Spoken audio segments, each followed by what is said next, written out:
along to the Trafford Centre in Manchester. What a show we have for you to kick off 2023 in style. I am, of course, talking about Chris Eubank Jr. versus Liam Smith. We cannot wait. Matt Macklin is alongside me and Johnny Nelson, MBE. Congratulations. You've had a good Christmas. It's been not a bad Christmas. I'm just looking forward to trying to nick some toilet paper out of Buckingham Palace, but I don't think I should have said that, should I? But yeah. Was that your first thought though? Yeah, first thought, but flattered, absolutely. Has it taken a while to sink in? Yeah, but yeah. I'm proper surprised, proper flattered. So, but it's only for doing stuff that we do anyway in the community. It's just being recognised. So to me, that's important. I think you are underselling it. It is well deserved, isn't it, Matt? Very well deserved. Oh, massively, and I know Brendan Ingle will be smiling down from heaven on him, continuing his legacy and work. Absolutely. Do we get an invite to the Palace? Oh, of course. Anyway, back to business. We are, of course, talking about Chris Eubank Jr. versus Liam Smith. Now, this is a fight that there is so much to gain, but yet so much to lose for both, Matt. Yeah, I think the thought of losing is unbearable for both guys. I think it's a great matchup. There's not a lot to split them. You look at their records. Whoever wins, this will be the best and biggest win of their career. If Eubank wins, Liam Smith will be the best name, biggest win on his record, and vice versa. So I think the styles will come together. I can't see it being anything other than an absolute ding-dong. But whether that happens after 5 rounds or straight away, that's for me, that's the key. As Matt just said there, Johnny, it's one of those fights that has all the ingredients to be an absolute cracker, but it is poised so nicely. Similar age, similar stages in their career. It's kind of a which way are they going to go? Of course, and it's hard for both fighters. There's one, Liam Smith, his family is a fighting family. They're steeped in talent and success. For them to lose to the son of Chris Eubank, who's probably a gimmick. You've got to think about it. Chris gets the disrespect from other fighters because he thinks you can't fight, you're just Chris Eubank's son. But he's proved it time after time. So it's hard for fighters to swallow the fact that they're going to lose to Chris Eubank Jr. So therefore, for Liam, I think the loss will kill him, his family, if it ever happens. So there's a lot on the line for both fighters. But I think for Chris, similarly to what you just said there, he almost plays up to it, doesn't he, a little bit? Perfectly. Like he enjoys being the villain, but he also, whatever people will say, he's not someone to go, I'm going to prove you wrong. He just kind of almost plays up to it and gives them even more. The kid can fight, and sometimes you play the fool to catch the wise, and he's happy you disrespect him. He's happy you don't rate him like everybody else. But look at the wins he's had, look at the fights he's been in, and look at some of those fights that he's beat, and look at the talent they had as amateurs coming through, even though Chris didn't do anything outstanding as an amateur. So I think timing for this fight is perfect because the talent and the technical skill is there with Smith. But I think the engine, the want, the desire is there with Junior. There's been plenty of back and forth. Verbally, we saw the press conference. Johnny, you've seen it, the gloves are off. But also, have you seen the stuff on social media? I mean, it's been entertaining to say the least. Do you think this week that's just something that rumbles on and on and on? No, there's the physical fight, and then there's the psychological one beforehand, and everyone tries to get that upper hand or try and plant that seed of doubt into their opponent's head. Without going back, but what Johnny said there about Liam Smith not wanting to lose to someone that he potentially sees as a gimmick who's lived his career off the back of his second name, but that's probably the same factor that drives Chris Eubank on to prove people that isn't the case. He's got that noise, that voice in his head of all these people saying, you'd be nothing if it weren't for your old man. And that will, when the going gets tough, when it's hard in there, that's that inner critic, that's that noise that he will never stop digging deep in. That's what gives him that sheer drive. And the fact that essentially on Saturday, Eubank Jr. is kind of going into Liam Smith's backyard, but again, that is something that probably won't bother Chris at all, and something that he almost will revel in and feed off. This young man doesn't mind doing this. This young man is very confident and comfortable with who he is, playing his own character. He doesn't care what anybody has to say about him, and his resume says it all. And so to say is he's not respected as much from the other fighters that are steeped in talent and experience. He's actually doing a really good job. He's actually got himself to a position now where this morning I changed my mind. I've been going Liam Smith all the way through by it's an one edge, of but those, now isn't it? Yeah. I've changed my mind. I thought, you know what? I'm going Chris, and I love the Smith boys. I think these boys are spot on, but I think timing is everything. But what Liam does have that Chris perhaps hasn't got is that experience at world level. Liam is a former world champion. He's been in with the likes of Canelo. Could that be the difference for him, do you think, on Saturday? Look, I think Liam's probably the better rounded fighter. He's craftier, he's got the better boxing brain, the better fundamental technique, etc. But in terms of physicality, look, they're both tough. They're both game as you like. There's no quitting either. But he's the bigger man. He's been in there with bigger people like George Groves. They've both had hard careers, but he's probably marginally fresher. And if it becomes a really brutal fight from the start, then I think you've got to lean to Eubank. But I think if he tries to box his way into the fight and gives away some of the early rounds, and Liam gets his confidence up and he's into that second half, then I'll probably favour Liam. For me, the key is how quickly Eubank looks to engage Liam Smith.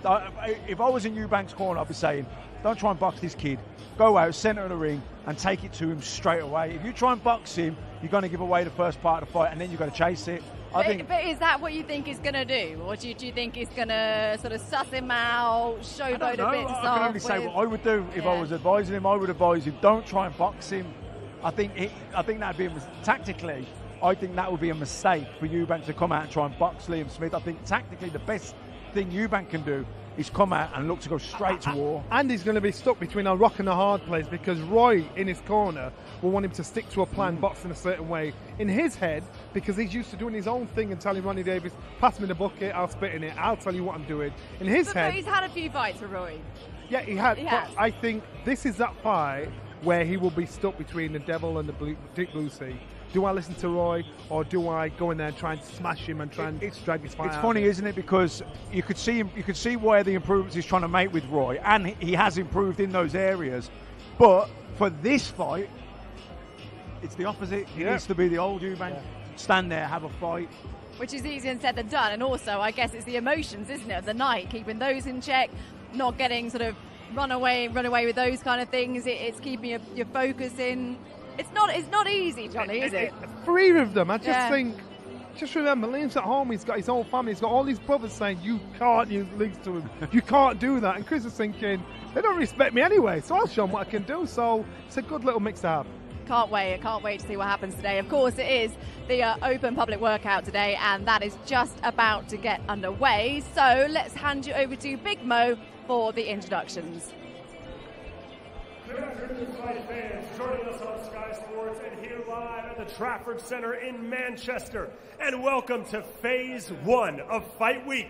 Boxer Unleashed, Chris Eubank Jr. versus Liam Smith, live from the AO Arena in Manchester on January 21st. Presented in association with Wasserman Boxing. We'd like to thank our headline partner, Bet365, in association with our official partners, Creed 3, Everlast, Village Hotels, Wow Hydrate, and FCI Markets.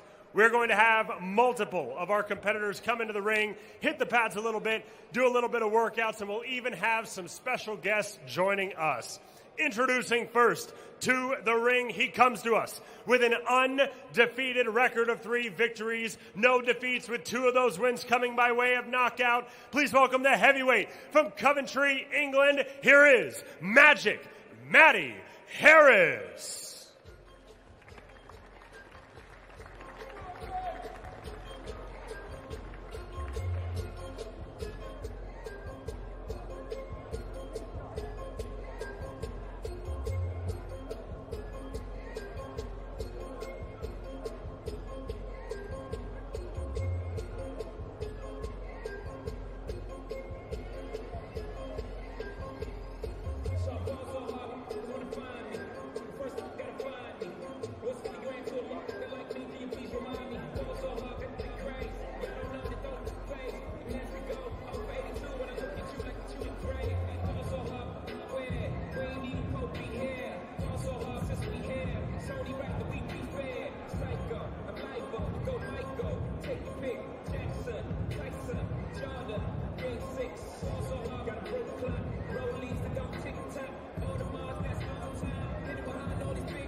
Matty Harris. I mean, 22 years old.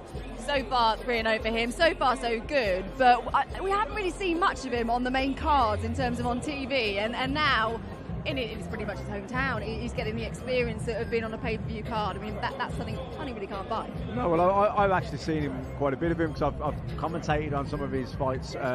Impressive, you know, a couple of nice knockouts. Really chops the right hand down well. Look, he's only had 3 professional fights. Very much a work in progress, but he's making, he's making good strides so far. He's looked good. What do you like about him, Johnny? He trains with my old friend Edward Cleary down in Leamington Spa. He's patient. He's a boxer. Boxer's long at range. He's got the power. He's got the youth. And Edward's he's no dummy. He knows exactly how to make the most of him. Confident as well. Listen, can you imagine being at this stage as a young 22-year-old heavyweight coming through? You look at the landscape that's in front of you. Potentially, there's such a dance to get involved in. It's a great journey.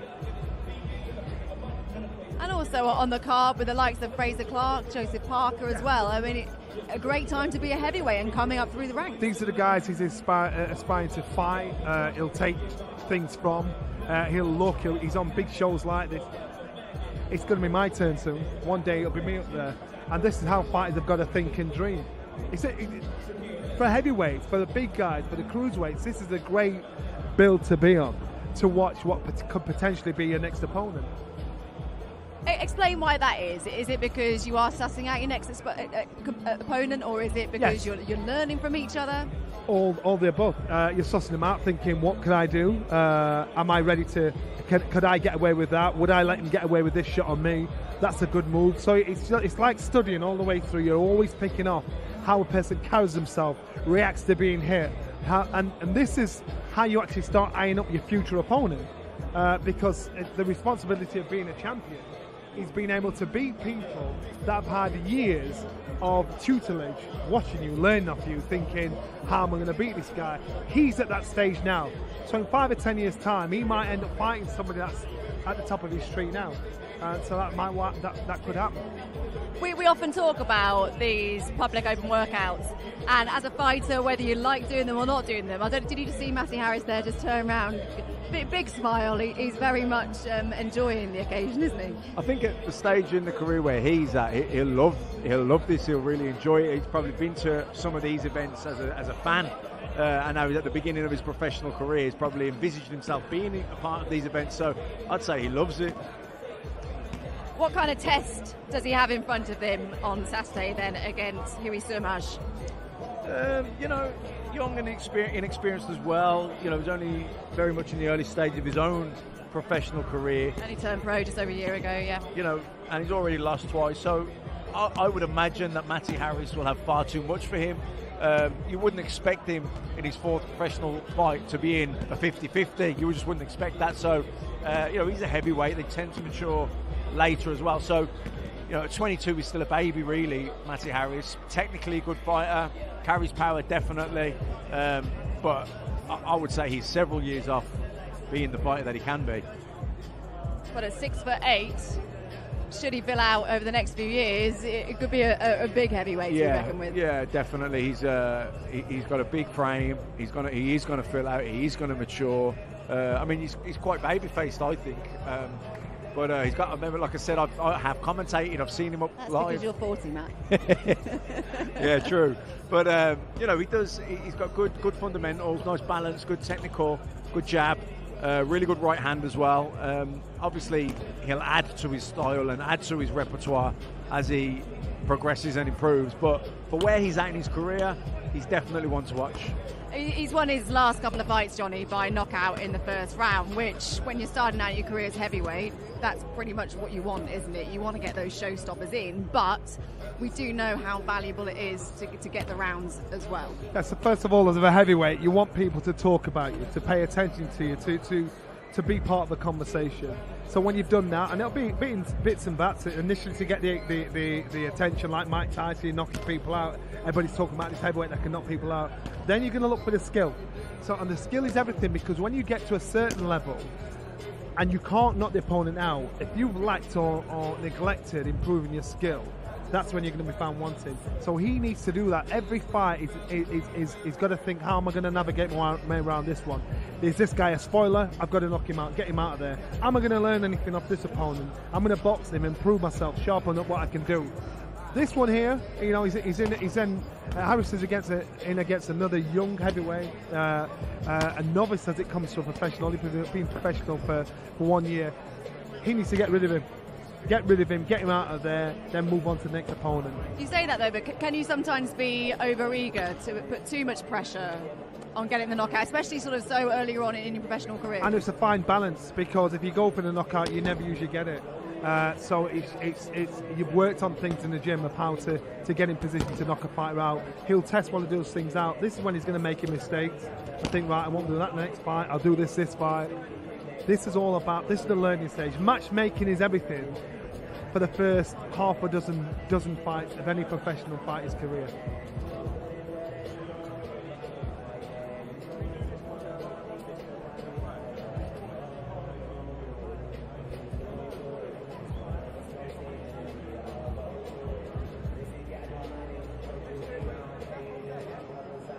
Interesting, because some fighters, Matt, when they're sort of in the early stages of their career, find this part of the week a bit of a test, don't they?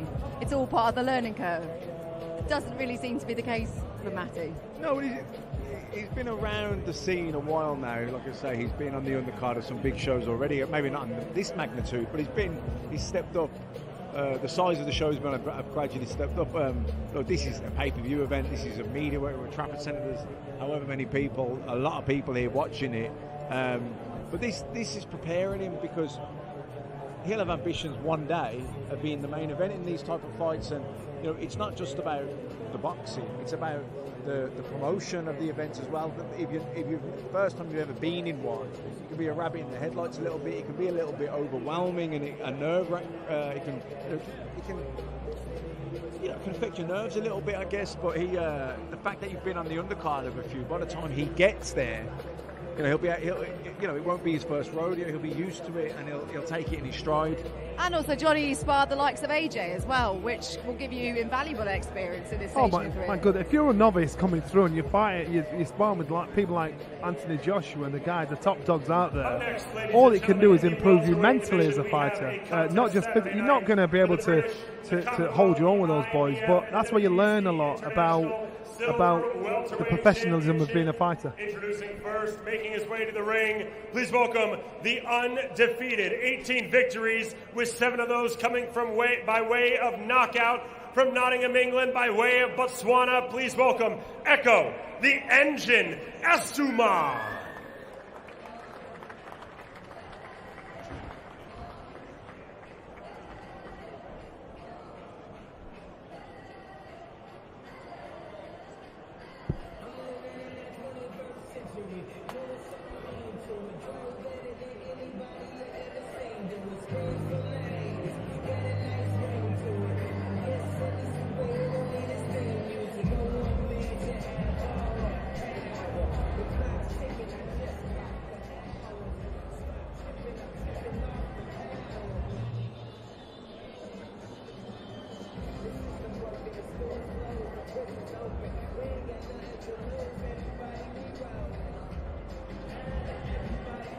Now, this is a fight, Matt and Johnny, that I think many are looking forward to seeing, and one that could catch fire. 12 rounds of the British and Commonwealth Welterweight Championship and the IBF European and WBC International Silver titles. Echo Esserman taking on Chris Congo. Again, this is one that has all the ingredients to be one of those fights that you really savour. Yeah, definitely, and as often you see for British title fights, Chris Congo only has that solitary defeat against Michael McKinson, and he got put down early on, and he was kind of chasing the fight after that. So, you know, McKinson's very awkward, tricky southpaw. Esserman accomplished. I think a lot of people would say he's the favourite, just about. But I think Congo has certainly earned his shot, and I think this will be a highly competitive fight, whichever way it goes. And so it should be a highly competitive fight, shouldn't it, Johnny? You know what? When I heard this fight was put on, I thought this is going to be such a fight. Both talented fighters. One is steeped in talent from the amateur days.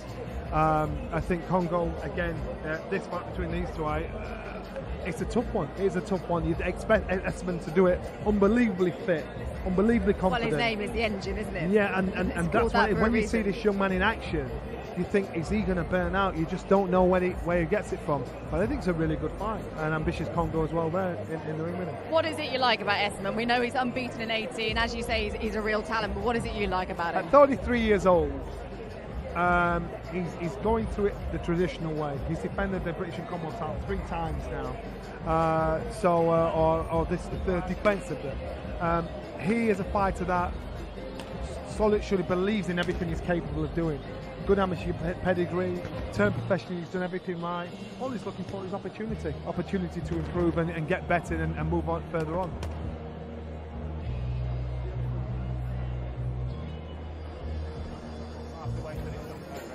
And as Johnny just said there, Matt, in boxing, it's all about opportunity and timing. Timing's key. Getting the opportunity at the right time can be key. Congo's experience now. We've seen him over the last sort of 18 months, several times on Sky Sports. Always in competitive fights. He's well schooled.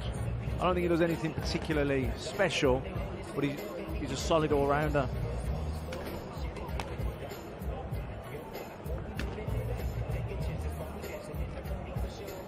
So this will be for the Lonsdale belt, to keep the Lonsdale belt as well, which is a great piece of motivation for any fight coming through. You've always got to give yourself targets and goals. Also a lot to lose. Yeah, of course, but you've always got to give yourself target and goals as a fighter, especially when you're the better fighter, fighting with titles, because the easiest thing is to become complacent, and so especially when you fight someone that's below you. So now his goal, apart from beating Congo, is to have the Lonsdale belt. His goal is, and then after that, once he's got the Lonsdale belt, to think, right, I want to get the European. You've got to keep giving yourself targets to move forward towards.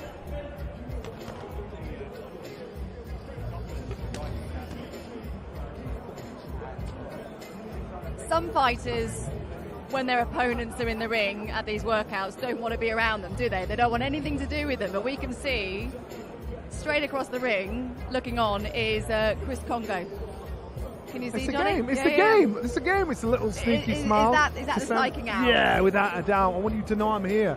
Yeah, I'm not intimidated by you. I'm letting you see I want to get in here. Look at this. I thought he was going to get in the ring. There you go. This is what he wants to do. He wants to try and get in his head. He wants to try and say, security stepping up the other side. He'll not go too far, but he wants to show him, I'm in your personal space. I'm here at your time when the media's supposed to be on you. Don't worry about it. I'm not going to do anything. I just want you to know I'm here. That's encouraged. That's encouraged as long as he behaves himself. But it's a mind game. Would that have bothered you? Nah. That's Brendan would have told me to do that. Not at all.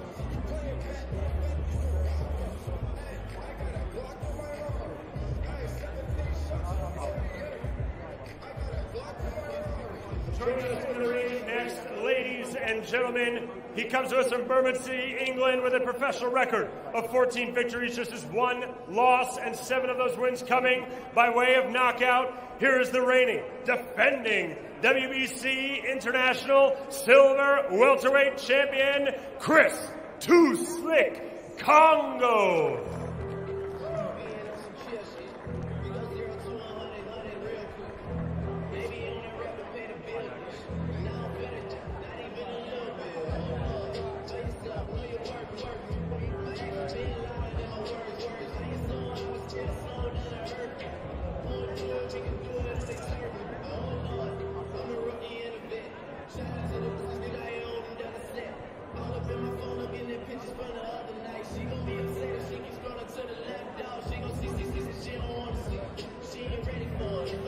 Who's come to join us.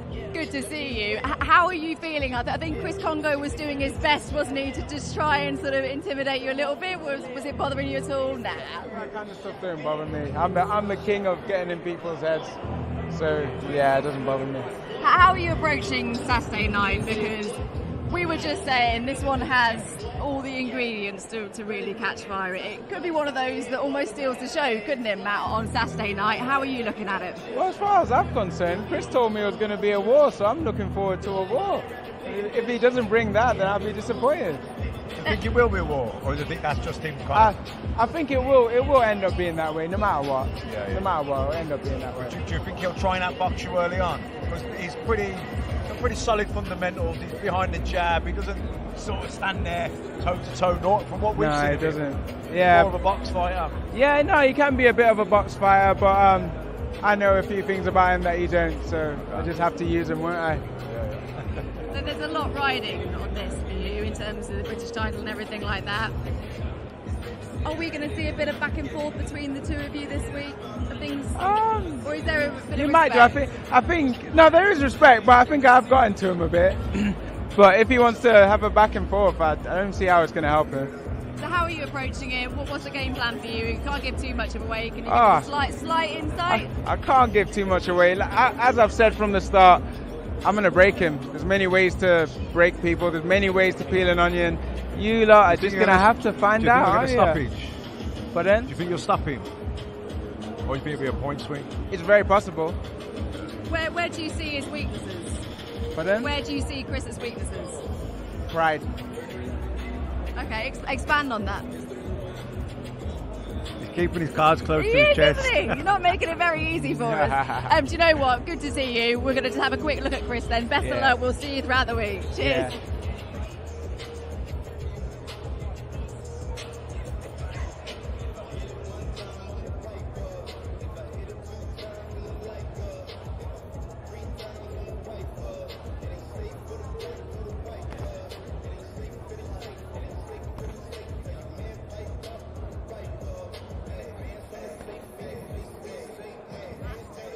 We can only ask the questions. That's all I'm going to say. No, exactly. You can understand it, can't you? Absolutely. You know, on paper we Echo think this will very be a much close keeping fight. his cards close to his chest. Do want to give anything away. You don't want to give anything away. He might have a particular game plan or tactics that they're keeping secret. So yeah, you don't want to reveal that. You want to keep that a secret because the secrecy is probably the element of surprise can be the weapon, can't it? I know these boys. I know from Nottingham. I've seen them in the gym a lot of times. But they, as far as they're concerned, they chose this fight. This is a voluntary. This was their shout. My apologies. He's already got the Lonsdale belt. He said the Europeans tied up, and so they've just taken everything step by step. So as far as they're concerned, this was their call. This is how confident their team is. You look at him in the ring. Chris Congo is oozing confidence, isn't because it's where opportunity knocks. You think somebody else's mistake is your opportunity, and Chris is thinking, you made a big mistake getting me in there. But this is a really, really, intriguing fight. Well, Chris was on the podcast with Andy Scott a couple of weeks ago, and he very much is making clear that 2023 he only wants big fights, and of course he's got to get through Essex on Saturday night, but there are some big fights out there for both men. Well, this is a big fight, Yeah. This is the biggest fight of his career. A shot at the British title. He's he had a good win. I think it's been a year, 18 months ago now. It's Luther Clay on Sky. And Luther Clay was good. I think he was probably the favourite going in. Congo beat him, and then he lost to McKinson. But like I say, McKinson's awkward. So Esserman's not awkward. He's an accomplished fighter, but he's not awkward. The styles should gel here. And Matt, you've got to remember, when he boxed Luther Clay, he'd been out doing for 16 months prior to that. And so that, again, on its own, is a good win, but a massive accomplishment for being out of the ring so long. Yeah, good win. He's solid. Like I say, he's not a massive puncher. He's not blisteringly fast, but he's technically sound, well schooled, and he's just a solid all-rounder, I think. How much confidence will Chris Congo have taken from that Formella win? Listen, at his stage, he's got to look at his career, look at the wins, and look at the losses, what he learnt from the loss. And so as far as he's concerned, this is another opportunity for him to go in there. If he has any doubt at all going in the ring Saturday night, especially this Saturday, he's done. So he's completely confident to say, I'm an improving fighter, I'm getting better and better. And the one thing he's got a loss in his record, which he can learn from. And he knows his opponent hasn't.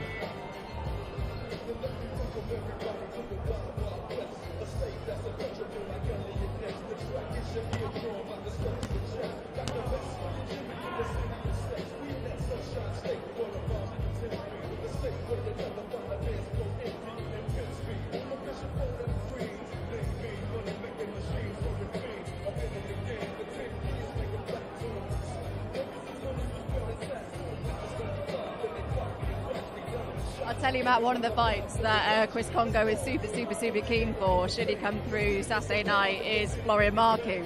And those two personalities, I mean, that's a fight I'd like to see, both in and out of the ring, I think. Yeah, well, look, Marku's is a character, great talker, and he's got a nice style. He can box, he can fight a little bit, he switches a lot. That's a real fight, because that's when we say a real fight, we're talking like one where we don't know who's going to win, where they're at the same level, and whether the winner will obviously look to go on and go past that level, and not the end of the world for the loser. If he loses in a competitive fight, he can learn and come again. But when we say a real fight, we mean this is a fight where these two are in their prime, all getting better, and they're probably at the same level right now. So who's the pressure on more, do you think? I think the pressure's on Esserman, because he's already proven himself at this level. He wants to move beyond this level, and it's a voluntary defence. So their team have picked Congo as the challenger. So he doesn't see Congo. They obviously believe Congo can't beat him, but also they know they have to take a risk. You can't just take a gimme if they want to be on a card like this. So it's a good fight. Chris Tusley Congo, Echo the Engine Essuman, live from the AO Arena here in Manchester.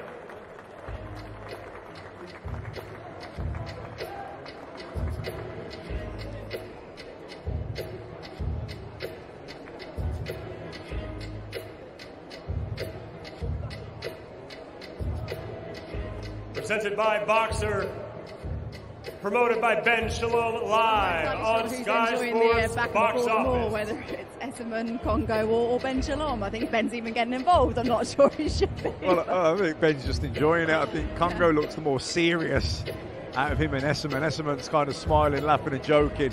But Congo strikes me as a fairly serious, no-nonsense type of guy anyway. He always looks very serious, where Esserman's quite smiley, jokey, having a bit of fun, more light-hearted. This would be the breakout win for Congo, though. If he was to win, it puts him up there.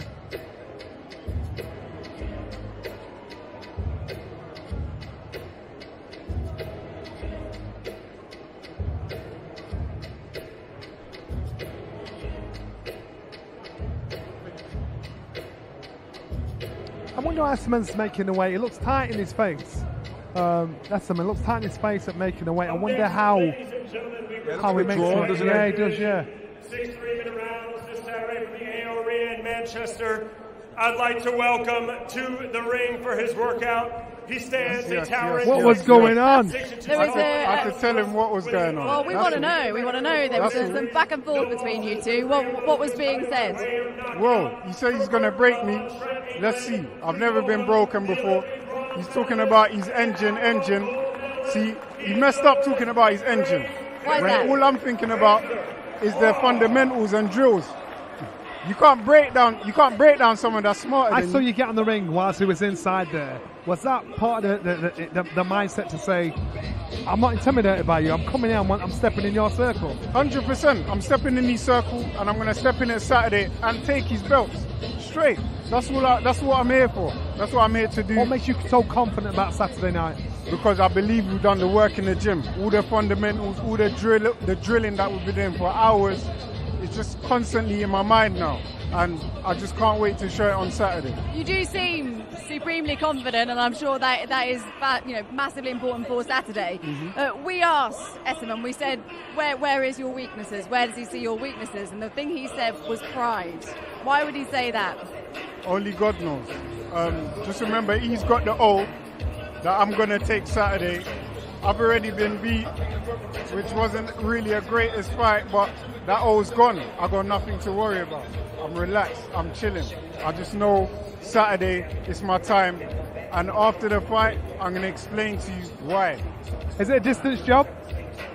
It might go early, let's see. If he's talking about breaking me, like I said, he wants to come and push the fight, be my guest. No injuries, no doubts.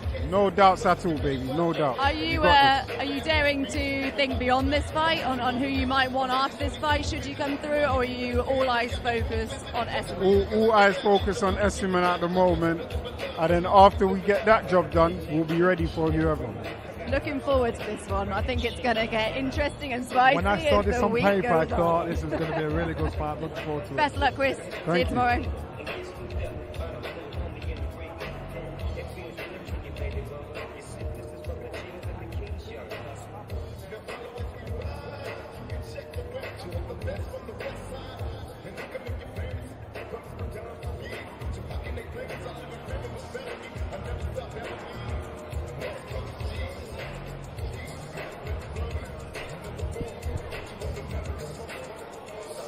You can kind of feel the tension between those two, can't you? Yeah, without a doubt. And I just think Chris is so wound up for this fight because it's a door open for him. As far as Esserman's concerned, he's closing the door, you know. And Chris is thinking this is his world title fight. This is a fight that he's thinking, you've got to respect me. I will kick these doors down. So you kind of get. I looked at Esserman's face; it looks really drawn and dry in the face. I thought, I wonder if you're struggling to make the weight because it's Wednesday now. You know, and this is where you can. Something that we'll see over the next couple of days. Yeah, we'll see over the next couple of days. Let's see when it comes to again, he's going to drop more weight as well. Remember for Friday. So I wonder where he's at right now. I wonder if he struggles to make it. Let's wait till after the fight and see if anything comes out. See if he says anything. See if any rumours come out. You don't know, but I think that'll make a lot of difference. But also for both those fighters, and indeed all the fighters on the bill, they know it's an opportunity to really showcase their talent and announce themselves to the world. This is if there was ever an opportunity, it's Saturday night. It's a pay-per-view audience. It's an excellent bill. So the talent that's on the bill, the chance for people to try and steal the headlines, is immense. Fraser Clark's in the ring now. Fraser's thinking, you know what, I want you to know who I am because I'll be topping one of these bills soon. So for Fraser, he's no nonsense. I saw him do an interview with one of the channels, and he said, you know what, I don't care what anybody thinks of me. I don't care. My job is to get out there. I've done it the right way. I've got all the pedigree. I don't care how you think I'm getting there, but I'll get there. I like that attitude. Do you think with Fraser, though, he's 31 years old, and is he a year into his pro career now? Do you think there is pressure on him, though, to move at a pace? So he was an amateur for a long period of his time, when a lot of people said he should turn professional.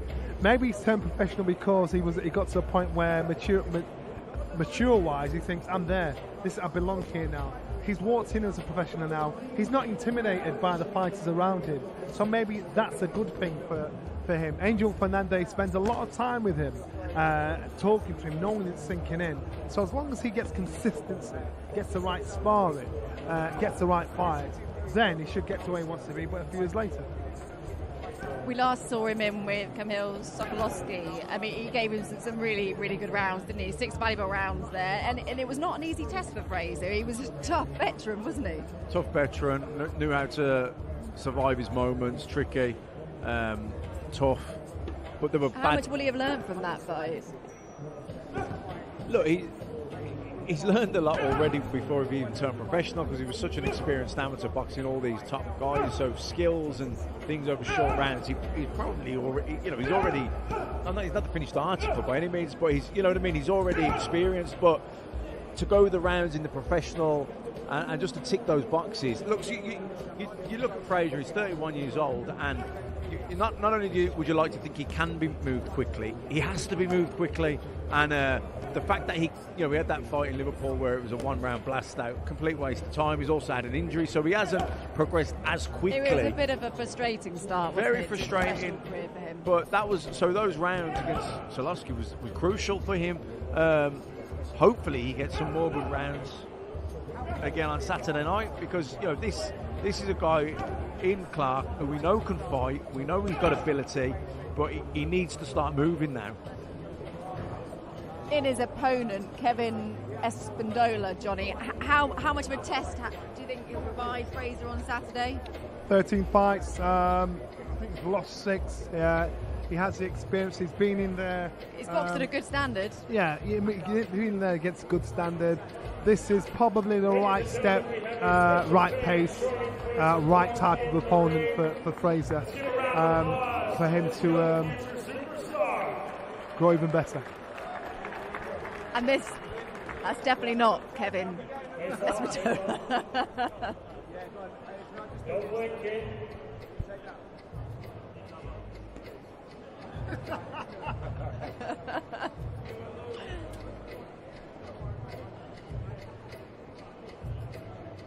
What an experience, Matt. He's a big giant. He's a big friendly giant, isn't he, Fraser? You know when this young man goes to school tomorrow, and he tells all his mates at school. Oh wow! Oh! Go on, lad.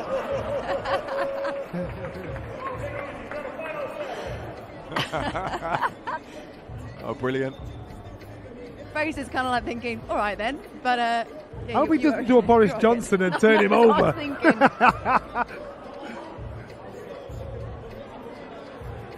Also, you know, when you talk about hard sparring before you go into a fight and things like that, you don't expect it from a little kid, do you? The worst case scenario is he gets cut by this little kid. He's on his knees. This could get. Oh.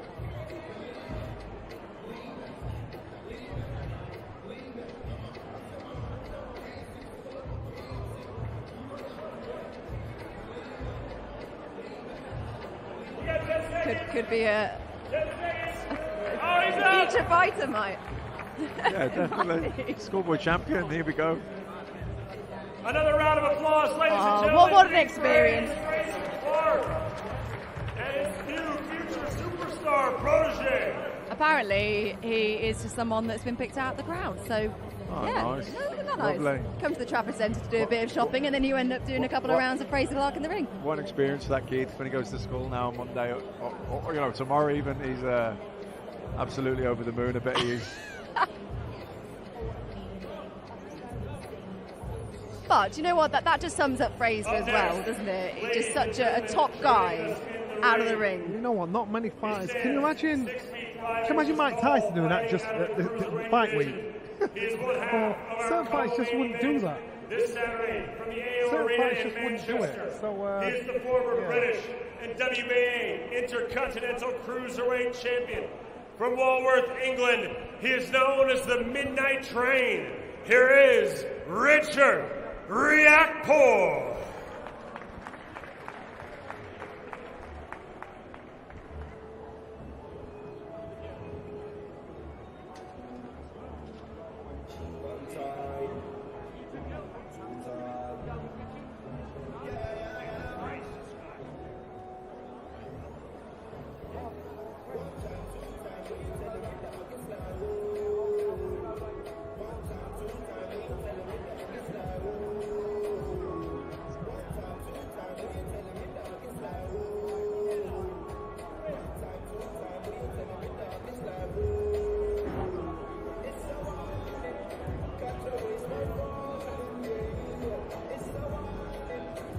Hello, Fraser Clark. Good to see you. We were just saying, Kevin looked a bit different in the ring there. That was good of you to do, though, especially in fight week. And what an experience for that little kid as well. No, do you know what it is? You know, like little things like that, they stay with you, don't they? Do you know what I mean? You go to school, say, tell his friends, he's been live on Sky Sports. I'm all for it.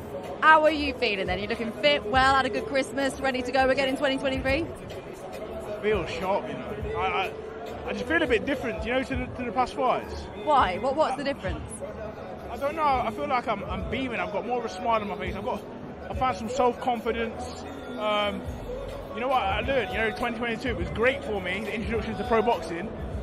But my job is the boxing. You know, all that other stuff that goes on, the social media, the stick. I've let it all go. I've left it, and I feel better for it. Are you trying to tell us you're not going to be a pundit anymore? Is that what you're trying to do? I'm still going to do the punditry. He's trying to let us down genuinely. Yeah. I spoke to Angel, and he said over Christmas fell on Saturday and Sunday. That's the only days you guys had off. And if Christmas was on Monday, you'd have been training Monday.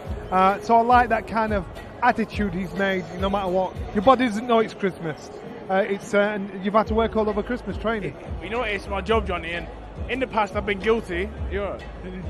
I'm just.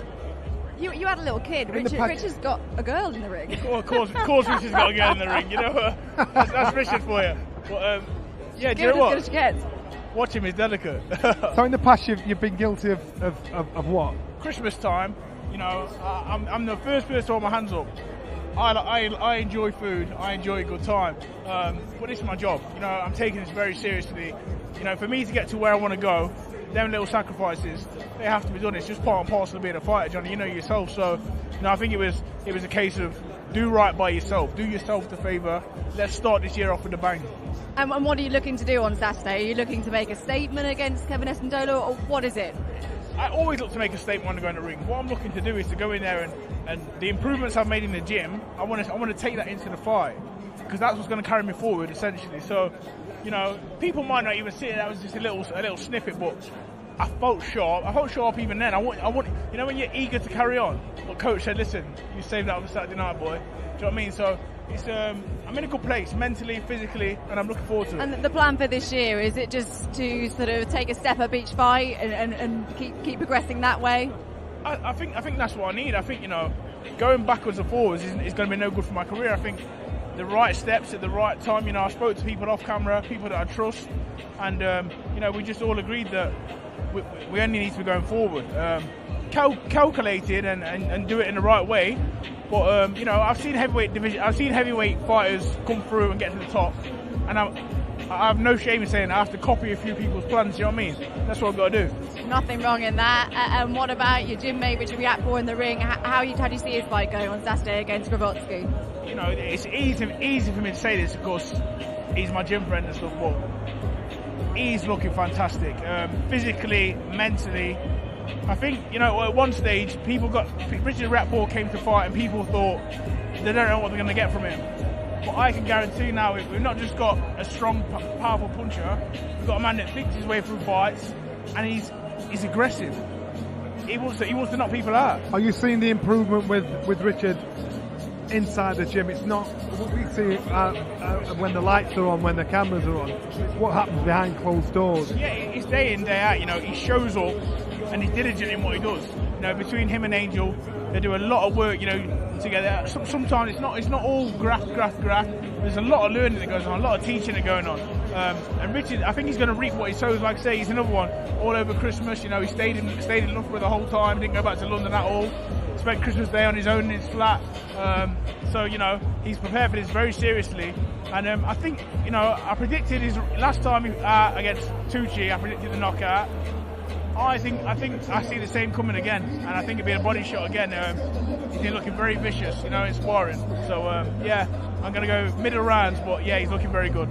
The show as a whole, I'm sure it's a brilliant thing to be part of, because it really is a cracking card on Saturday night. How about the main event? You must be looking forward to seeing that. Who have you got for that? I mean, that's what main events are about, isn't it? You know, everyone who you asked this week, people don't know. And I love that. I love going into a big show not knowing. Or it's one of those you change your mind all the time. Which I've done already. I did it this morning. Which I've done already. So I think, you know, both fighters, if we listen to Chris, he's already won it. But if you listen to Liam, he needs to win it, because he cannot stand to lose to Chris. So there's so many elements going into this fight. And would you agree, Chris suffers from the name? Because other fighters that have done it from birth, they're thinking, they're looking at Chris as sort of a gimmick, thinking you're living off your dad's name. But Chris can actually fight, he's proved that as a fighter. So it's harder for fighters like Liam to have full respect and lose to somebody like Chris.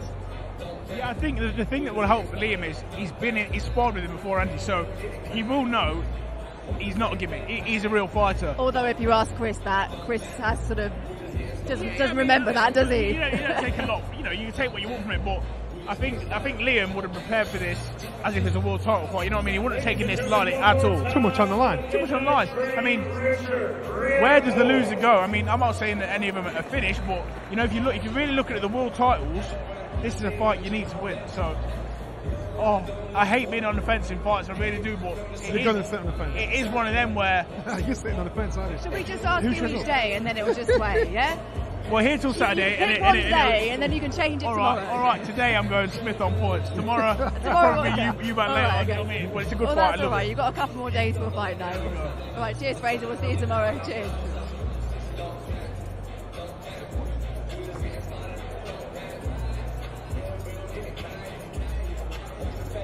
Ladies and gentlemen, coming right up, we will have Jack Massey and Joseph Parker, followed by our main event, Liam Smith and Chris Eubank Jr. Hello, Richard Riakporhe. How are you? Oh. How are you doing? I'm good. I'm loving getting we are live. I'm loving getting the children in the ring today. It's a family affair, isn't it? Yeah, literally. All of us are here. You went easy on her though. Good. On her? Yeah, good. You know what? I was trying to, but she was quite sharp. She was fast. Not as sharp as Fraser's little man. Yeah, who yeah, was absolutely going for tried it. to take him out. Fraser told us you spent Christmas Day in the apartment in Loughborough. On your own? On your own. Billy Nomes. Literally, I was a loner, proper loner. But you know what? It's the sacrifices that we have to make, isn't it, to get what we want? You know, and I'm ready to do whatever I need to do for me to get to where I want to go to, and that's the difference between me and a lot of other fighters. How much of a step are you seeing Gravotsky on Saturday? Yeah, he's a step. You know, former two-time cruiserweight champion. He's not a mug. I've taken him very seriously, and I feel like I'm going to shine big, very big. Beaten by Usyk, Okolie, Bradis. Would you be trying to improve on the style of the win? Is there pressure on you because these boys have already been in there and beaten him? Yeah, 100%, Johnny. Like I naturally put pressure on myself anyway. You know, I know what the fans want. And I know what I need to deliver. In what way do you put pressure on yourself, though, to produce the knockout? It's all about, it's not, I think about winning, but it's the fashion in how I win. And I want to improve every single time. And if you notice my last 4 fights, I just wanted a better result. And you could see the trajectory. Everything was improved. Knockout. And even earlier than people predicted. So we want to keep that going, you know? And we're doing what we need to do to do that. So are you saying that you're looking to produce a statement on Saturday? 100%. Nothing less than that. But we're going to be very intelligent at the same time. You know? You've got to look at bullying and controlling Gravotsky because he's a kind of confidence fighter. He's a fight that grows as the fight goes on. So you've got to kind of boss that away. Let him see it, feel your power. 100%. Yeah, I have to show him that energy. You know, when you feel the aura sometimes when you come in there with an opponent, you understand what you're up against, and sometimes you tend to back off. You know, when you feel that fight, and he's going to feel that straight away. Fighting talk. Yeah. Fighting talk. Yeah, and you've been outspoken as well, saying that you very much want that world title shot next. Yeah, 100%. Yeah, which also means you can't afford to overlook the Exactly. I'm not overlooking anybody. You know. Is it next? Is it in touching distance that world title fight? Yeah, it's. You know what, Johnny? There's options there. There's opportunities right there. And a lot of people are going to be tuning into this fight because they want to see what Richard has, and my team is working diligently. Ben Shalom, Boxer, they've been putting in work, and I have to give them a clap, and they've been putting me in a position, so it's just for me to deliver. Once I do that, then we could just start talking about world title shots this year, mid this year, end of this year. I'm ready to go. Literally, I'm ready to go. Looking forward to it. Best of luck for Saturday. We'll Thank see you very tomorrow. much. Thank you. Appreciate it. Cheers, Richard. Chris Eubank Jr. and Liam Smith. I need everyone here to do me a favor.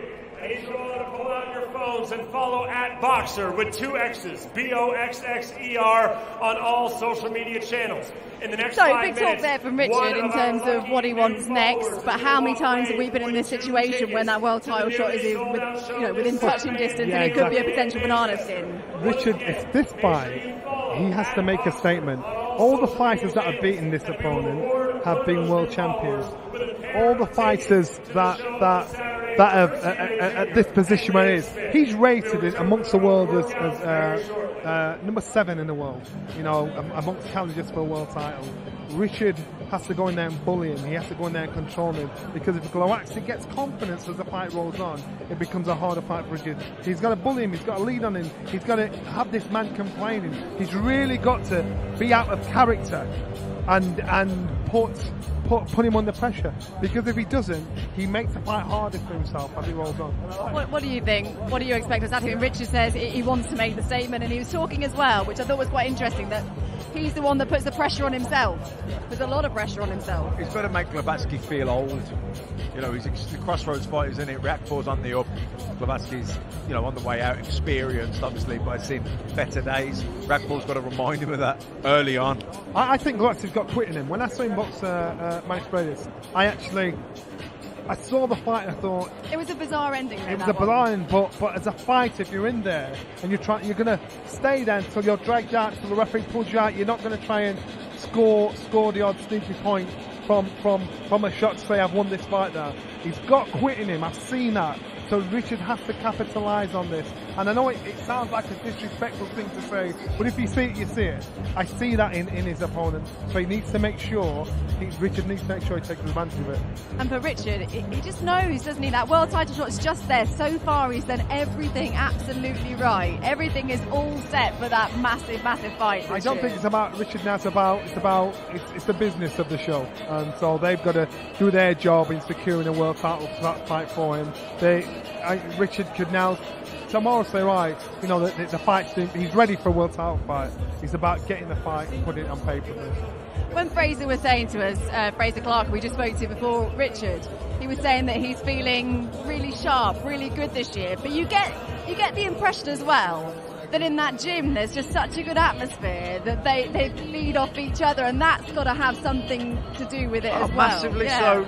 Look, Johnny came through the Naz era and Brian Rose and everyone that was in there, and even before that there was Harold Graham, and then I wasn't obviously a part of that gym, but Ricky Hatton days were, and everyone was coming through. So success breeds success, and when the gym's buzzing, you're buzzing, and collectively everyone's buzzing, but individually you feed off that. And Angel Fernandez, he's young, he's ambitious, he's respectful to his fighters and where they respect him. He's learning on the job. He'll not get the credit now for the guy he is. He'll get it in about 5-10 years time, and they'll look at his resume of the fighters he's trained. And so it's a good vibe, a good energy, a good learning pot, the gym, for these guys to get even better. All right, well, Jack Massey's just stepped in the ring. Jack Massey, of course, is facing Joseph Parker at heavyweight. This is Jack Massey's first fight at heavyweight. We know him as a cruiserweight. I think it was a bit of a surprise to all of us that Jack Massey's gone up to heavyweight. A lot of cruiserweights can beat heavyweights because they're little heavyweight. But sometimes it's a step too far. If that heavyweight has got the talent, he's got the height, he's got the reach, he's got the energy, then he's going to beat most cruiserweights. So look at Evander Holyfield when he first stepped up. He was kind of a cruiserweight, getting in there with big guys, but you had the pace and movement, the speed of a cruiserweight to outboxer. So it can be done. It's not an impossible task. Even as a heavyweight champion, he was at that. It was 14 stone 4 now cruiserweight. I remember when he fought Riddick Bowe the first time, he was only 14 stone 7. Exactly, and the cruiserweights now are 14 stone 4. That's the title. So I know it sounds like a big shout. I boxed guys that were 4 stone heavier than me and beat them. So, but it can be done. I might have the extra speed, and be able to go at a faster pace and work right. And you've got the power to do it as well. You've got the power to. Is this fighter the kind of fighter that can develop and become a fully fledged heavyweight, or is just a dip in the toe? But it's not an easy task, Johnny, in front of him. He's stepping in with Joseph Parker who's a seasoned heavyweight. His season's experience. He's got to go in there with confidence to use fleet-footedness and speed. It's not an impossible ask. He's seen Joseph Parker and thought, I'd look at Joseph Parker and think, you're a good heavyweight, you're not an outstanding heavyweight. You are beatable, but I know it's a tough ask. This is going to be a harder fight for him, obviously, than it is for Joseph Parker.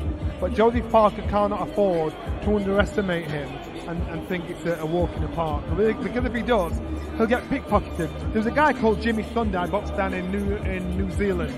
I was 13 stone 12. He was 17 stone 13.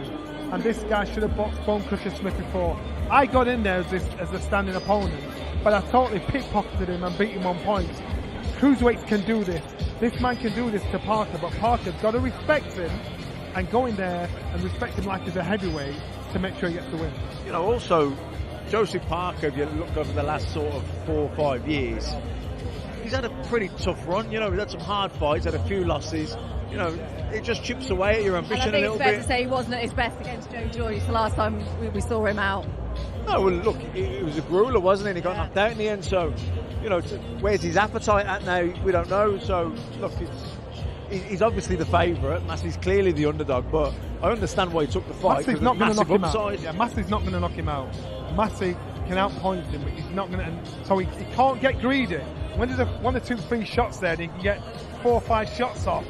He's got to get out of the pocket. He can't stay there and think, I'm going to knock him out, because he won't do that. He'll tire himself out and get knocked out. What do you think the mentality will be for Jack Massey on Saturday? Do you think it's a I've got nothing to lose mentality? Well, he's definitely got nothing to lose. Yeah. Also, you know, it was only, I can't remember how long ago now, a couple of years ago, whatever, he fought Riakporhe. It was a split decision, very close fight. Yep. You know, and Riakporhe, he'll take a lot of confidence seeing what Riakporhe's gone on to achieve since, albeit at cruiserweight. And yes, we're talking about him stepping up to heavyweight, but as we were saying, in terms of speed and, you know, maybe work rate and that, he'll have the upper hand over Joseph Parker. I wonder how this fight came about. I can tell you because I spoke to Ben Shalom beforehand, because I had that very same thought, because it kind of raised a few eyebrows. So a month or so ago, Jack was still working as a scaffolder, and basically, to be pretty blunt, he wanted a fight and was willing to go up to heavyweight, willing to do anything, and that's how this fight has come about.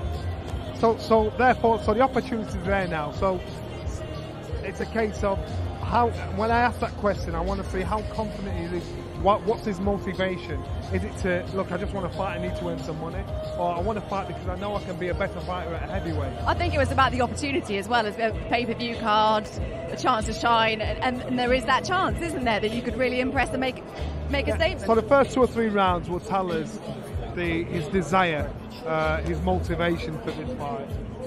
If it's a chance to earn some money and get in there, it's a chance to really make an impression at the heavyweight, because you look at him and then you think, are you going to stay at heavyweight? Because then you'd be fighting people like Fraser Clark, who are big units. You could possibly fight people like Derek Chisora. You could possibly fight people like potentially heavyweight. You could be an opponent for somebody like a Wilder. So you've got to think of. I want to see his reason why he's there. You can see the attractiveness of why he'd want to fight at heavyweight, because there could be some great fights out there, the glamour division. Without a doubt, and also is a little bit in a no-lose situation, as in, like, he can always drop back down. You know, if he acquits himself well but loses, then there's no shame in that. He can always come back down to cruiserweight and say, well, you know what, I took the opportunity, I rolled the dice, I took the gamble, didn't quite work out, but hey, I can go back down and compete at cruiserweight. If you were Jack, how would you be approaching this fight against Joseph Parker? I think look, he's got to warm into the foot. I think start quick. You know, you got the speed. Go out there full of confidence, full of belief, and stick it on him. You know, especially early on, speed is going to benefit you the most. Then people can kind of time it and acclimatise to the speed, get used to it. And then weight, physical strength can be, you know, come into play more when people get tired. But early doors, I'd come out fast. I'd jump on him.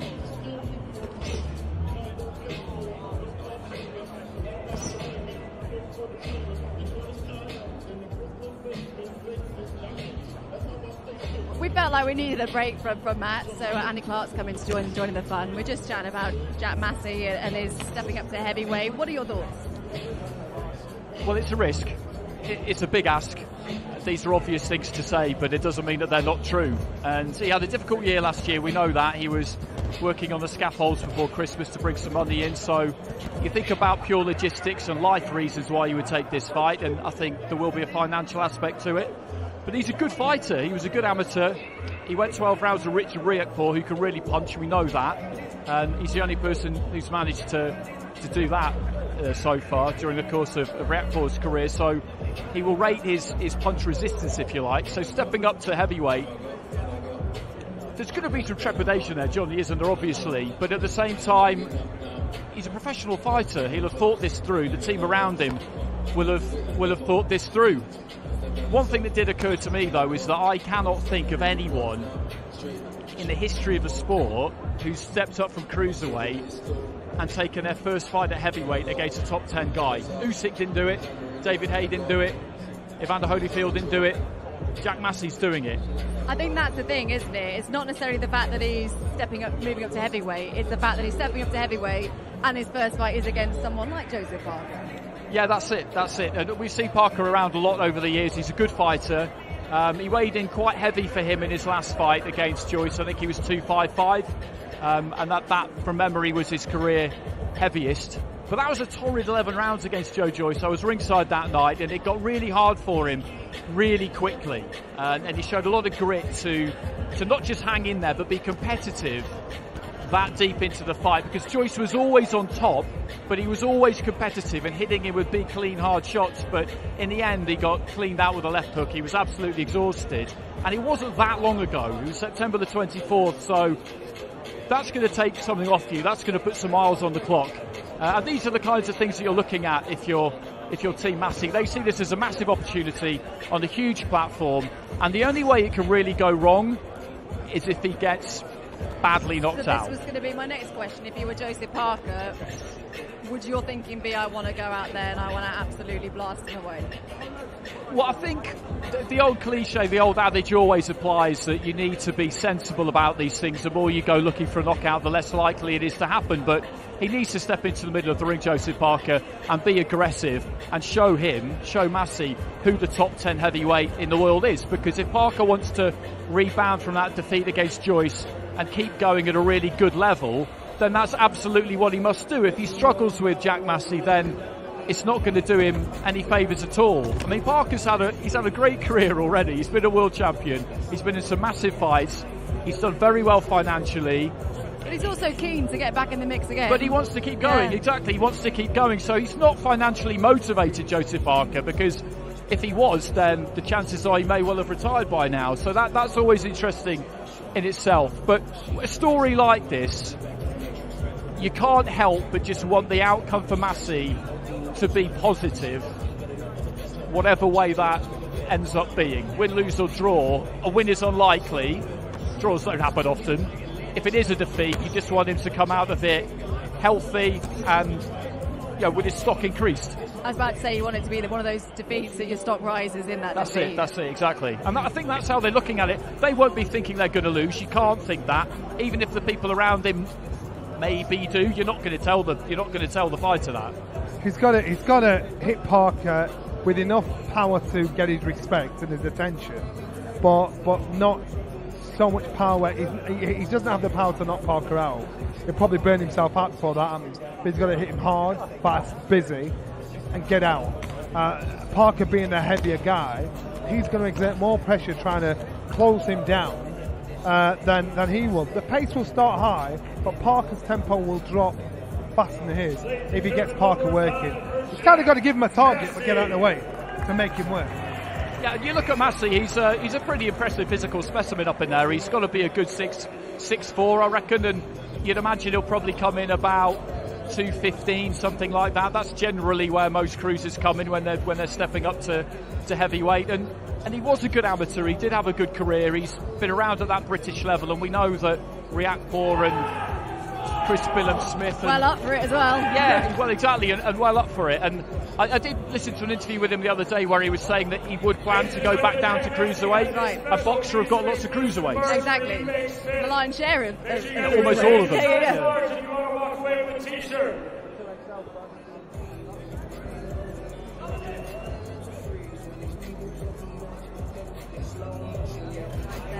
Any of your language there offended you? Emotions running high, very hyped for the occasion.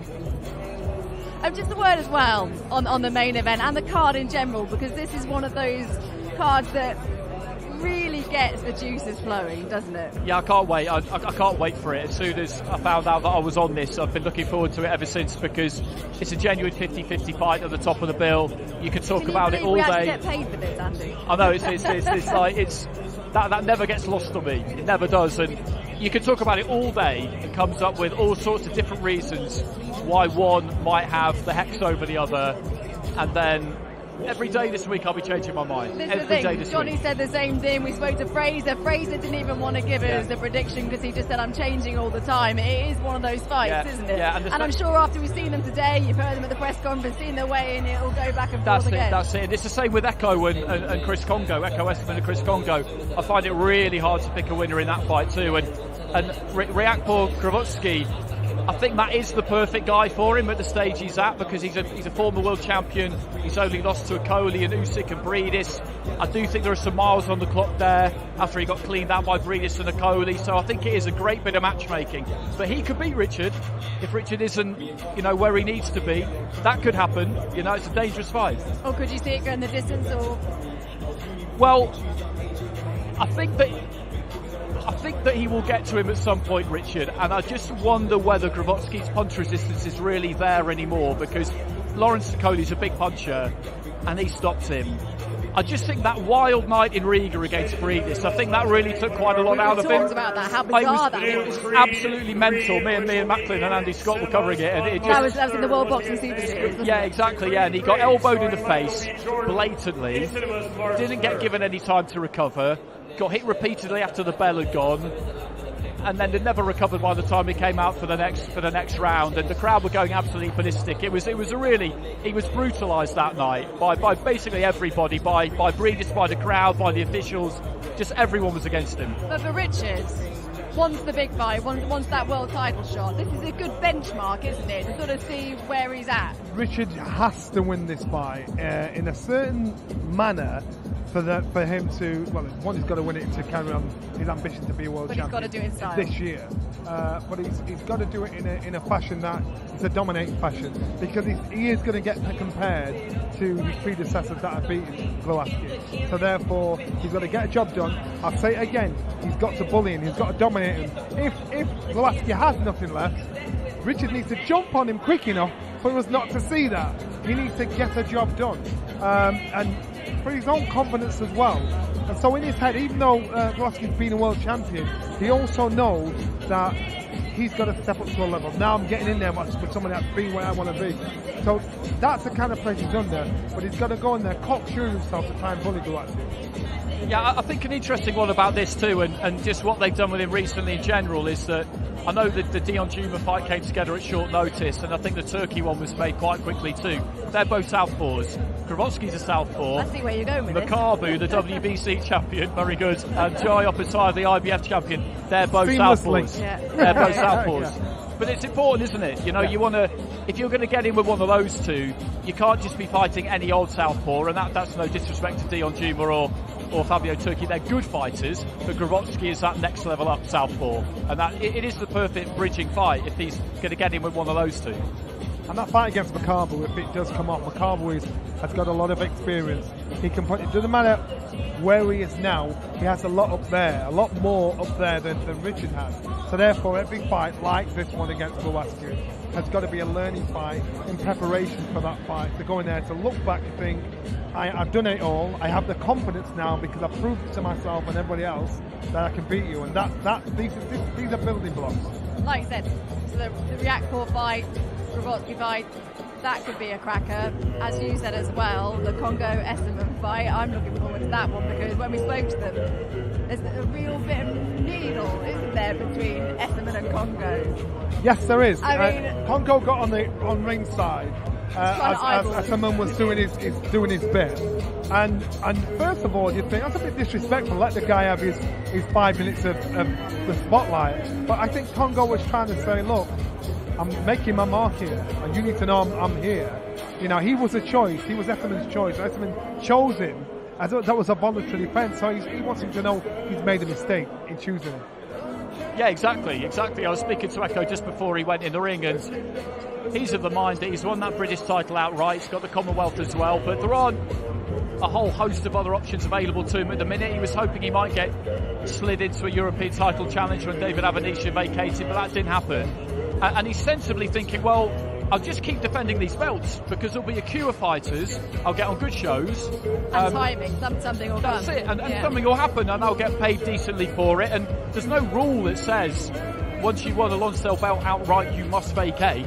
You can keep defending it as long as you like. And they've got the GB history, although they didn't really know each other too much at that point. But I think Chris likes to just create a little bit of friction in his own mind with his opponents. I think he looks for just a little something, even if it's just he needs a reason. I think he'll just any kind of perceived slight, he'll look for it. Which is fair enough, because that's what sort of gets him going, and that's what brings out the best in him. That's it. You need your, Hagel used to say, didn't he? You need to feed the monster, and that's what he do. He and other fighters, Lowe's did it. I don't think you were one of them really in your approach, but they would just think of some kind of perceived injustice that's been visited upon them by their opponent and hate them for it, and that's what would really get them going. I don't think Chris doesn't go. I don't think he hates Echo Esserman, but I think he likes to try and find a little bit of something I think Florian Marku, he's one of those fighters that needs a reason to get in there and fight to the best of his ability. Which is why Chris Congo has mentioned that he would really like to fight Florian Marku. Should he come through this? That's How a great example. would that be? It's a great example because that's one of the reasons why he would want Marku is because he would just think I could get up for Marku in a heartbeat because he's not for me, he's not my kind of guy. And it's the same on the top of the bill with Liam and Chris Eubank Jr. It's a great fight anyway, but Liam would look at Eubank and just think, yes please, I would love to beat you. I mean, Chris Eubank Jr. is doing his best to get inside Liam's head. I'm sure you've seen the social back and forth, which has been entertaining to say the least. Is it working, do you think? Or? No, I don't think so. I don't think Liam's ever properly bitten. I think he just thinks that Chris is a clown and that he looks at the way he carries on and it's just so different to how he would ever behave that he finds it a little bit exasperating, and at times that'll spill into, he does find it annoying, but I don't think it really gets to him. I don't think it does. I mean, I've always been a bit of a fan of the way that Eubank goes about things, just because he's so consistent. You never see him lose his cool. He manages I think he really enjoys playing the role that he does. He absolutely loves it. Although, on occasion in the build-up to this, I have heard him speak a couple of times with almost a little bit of, not regret exactly, but speak a tiny bit mournfully about the fact that people don't really like him that much. I think it does get to him a little bit. Do you think that bothers him, Johnny? He did mention something in the build-up, the first presser, saying, I'm the villain, you're classing me as the villain, but look what I've done, why? I don't get that. Yeah. And that was because, do you remember at the press conference, he opened the press conference by saying, I think the bad guy's back or the villain's back, and then when we spoke to him, he said, I'm not the villain. Yeah. Well, Which one is it? Well, that's what I'm saying. So I think listen, as long as he believes in himself, I don't think he cares what any of us think, and that's the honest truth. And that gimmick, that persona he's created, works for him. Yeah, that's why we talk about it, and that's why these opportunities are coming about, and that's why at first it was him being the son of Chris Senior. Now he's created his own annoyance, and there's very few fighters that have the ability to really annoy opponents. Very few fighters can do that, but when they can, they're good at it. Who do you think the pressure's on more in that one? It's a good question, that, because I think with Liam to lose, you would ask the inevitable question of where do you go now? But then if Eubank were to lose, I think he would find losing to Eubank, to Liam Smith, I think he would find it hard to take, really hard to take, because he feels that Smith really is beneath him. Eubank will always get opportunities because of his name. As much as we might object to it, the fight with Conor Benn will always be there, potentially, whatever happens against Liam Smith. And because he's marketable, there's always something out there for Eubank. If Liam loses, then I don't really know where he goes. But then again, we know what will happen if Eubank loses. They'll do it again. All right, well, part that for just now. Joseph Parker's in the ring. Johnny looks pretty fit, looks pretty well. Looks pretty fit. I've seen him get in the ring. He's on his toes. He's not a big, heavy, cumbersome heavyweight. So therefore, straight away, I think, Massey, you might have got yourself somebody that's still got a little live as an opponent. Because I always looked at Parker and I thought he was pretty small for a heavyweight. So now in against Massey, I think, well, this might actually suit him down to the ground. I just think Massey's got to work on speed. He can't afford to stand there and try and trade with this man, because this man's got natural heavyweight power and used to bigger guys. Yeah, I mean, looking at him, it always kind of quite entertains me. We come to open workouts, don't we? We were all at it in Saudi, kind of like looking at Usyk and thinking, is he 225 or is he 229? Like we can tell by looking at a human being exactly what they weigh. But he was 255 against Joyce, so 18 stone 3, which is a lot for him. But you can understand why, because Joyce is just so massive.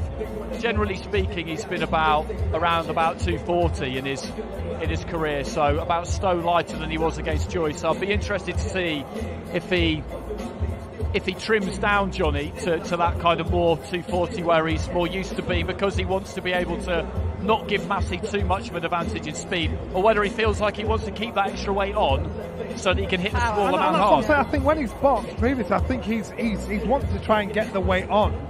to match the strength and the power of these bigger guys. Now, he doesn't have to. He can just walk about as normal. And as I said, I've always thought he was a small heavyweight. But now I look at him as a heavyweight getting in with Massey, the cruiserweight. Now I think that size suits him. That fleetness suits him down to a T against Massey. It takes time as well, heavyweights, doesn't it, to fill out and reach your peak. I mean, you were saying about Usyk. Just look at how much Usyk's changed in the last couple of fights. Yeah, exactly. And, you know, athletes progress at different stages, don't they? And you get a new trainer in Andy, and he'll have his own ideas. And I don't think it's any coincidence that Andy has. It's been under Andy that weight has gone on. I mean, we need to ask him, but you'd have thought that would have been under his supervision. I mean, you're not always looking for an exact weight as a heavyweight, but you'll have a rough target weight in mind of where you feel that you'll be at your most effective. And he looks, you know, he's always had big, strong legs on him, Joseph, but he looks solid, doesn't he? He looks good. He does.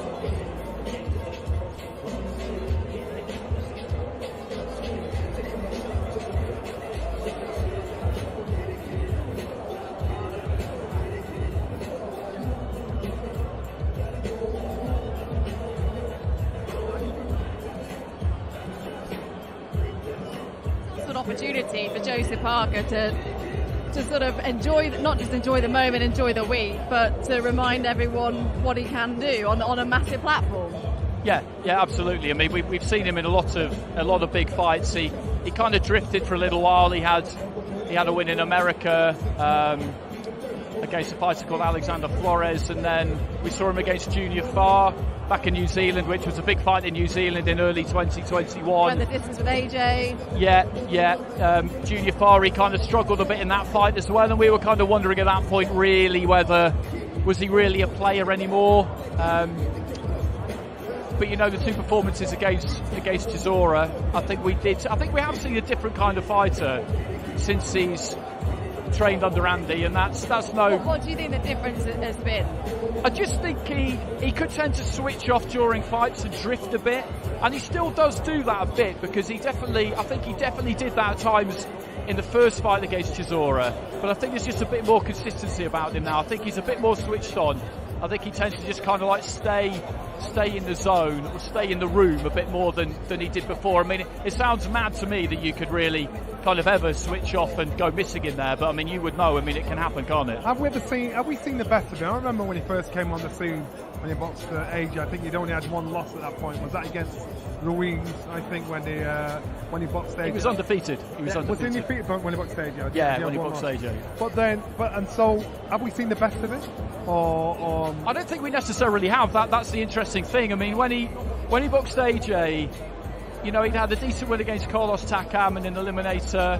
He'd beaten Alexander Dimitrenko. He was mandatory for AJ actually, but he chose to go a different route because as soon as he became mandatory, pretty much the week after, Fury vacated his WBO and WBA belts, and he chose to go the WBO route, beat Andy Ruiz in a close one in New Zealand.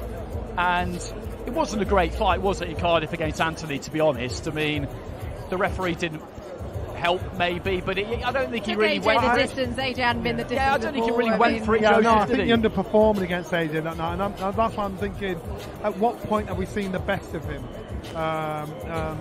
him as a fighter, or has it just slipped us by? I think the best could possibly still be to come from him. I think it's possible, but it just depends what does that defeat against Joyce taken away from him, because that was 11 really hard rounds, and it really was hard, and it got hard really, really quickly. But could then the plan be on Saturday to sort of rebuild him, get a good win? Yeah. Get that confidence back? Yeah, I think that absolutely will be the plan, and if it hasn't taken that much away from him, then that's in a weird way, that could be an 11 rounds that you take some pride in and some confidence away from, even though you've lost. It's always difficult for any of them to take pride in any kind of defeat, but at the same time, you know, that was a proper heavyweight fight, two big units just giving it to each other for round after round after round, and you know, it was a little bit of a concern to see him go down the way he did at the end, but I could see why they left him in there, because he was always competitive and he was just hitting Joyce with so many clean, hard shots that at some point they're thinking one of these is going to have an effect. But no one's really been able to hurt Joyce, not in the pros anyway. I think the mistake he made with a lot of people that have got him with Joyce is they got greedy. They can hit him, so they think we'll get 3, 4, 5 shots off, exhaust themselves, because he was exhausted by the time it came to the stoppage of the fight. And that's probably, he'll think that's where the mistake I made.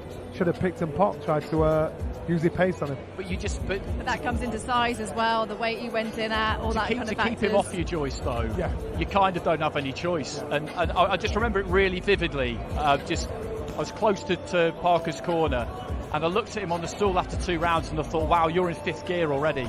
You're in 5th gear maybe halfway through the first round, because Joyce just rolls forward on you and walks you down and seemingly doesn't care what you do. And to manage to sustain that in the way that he did, as long as he did, I found it quite impressive. I'm just fascinated to see whether, I'm boring people with this, but who is going to hit Joyce and register with him at any point? Because Parker would have been thinking, the next one is going to do it. Surely it'll be this one. There's got to be a spot you're looking for, that sweet spot. And nothing, there doesn't seem to be one.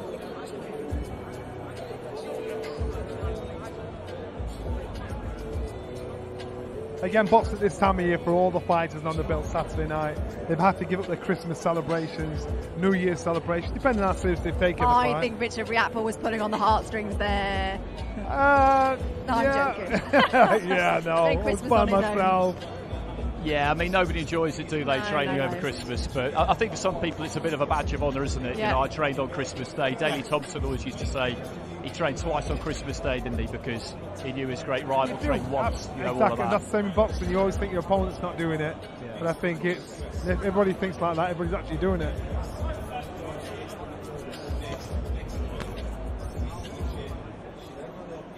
I mean, he fancies a fight with Dillian Whyte, doesn't he, Joseph? That's what he wants. He wants a rematch with Dillian Whyte.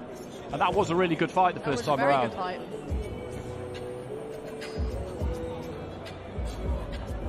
We're saying in terms of cruisers and heavyweights, it's a great card to be part of. Yeah, absolutely. Absolutely. Even if you're someone like Matty Harris, you'd be looking up going, I fancy a bit of that down the line. Yeah, 100%. He's an exciting fighter, Matty Harris, isn't he? I met him at the Wasserman launch when he signed with them. Super confident 18 months as well, ago. for 22 Very years confident, old. very confident. He's done a lot of sparring.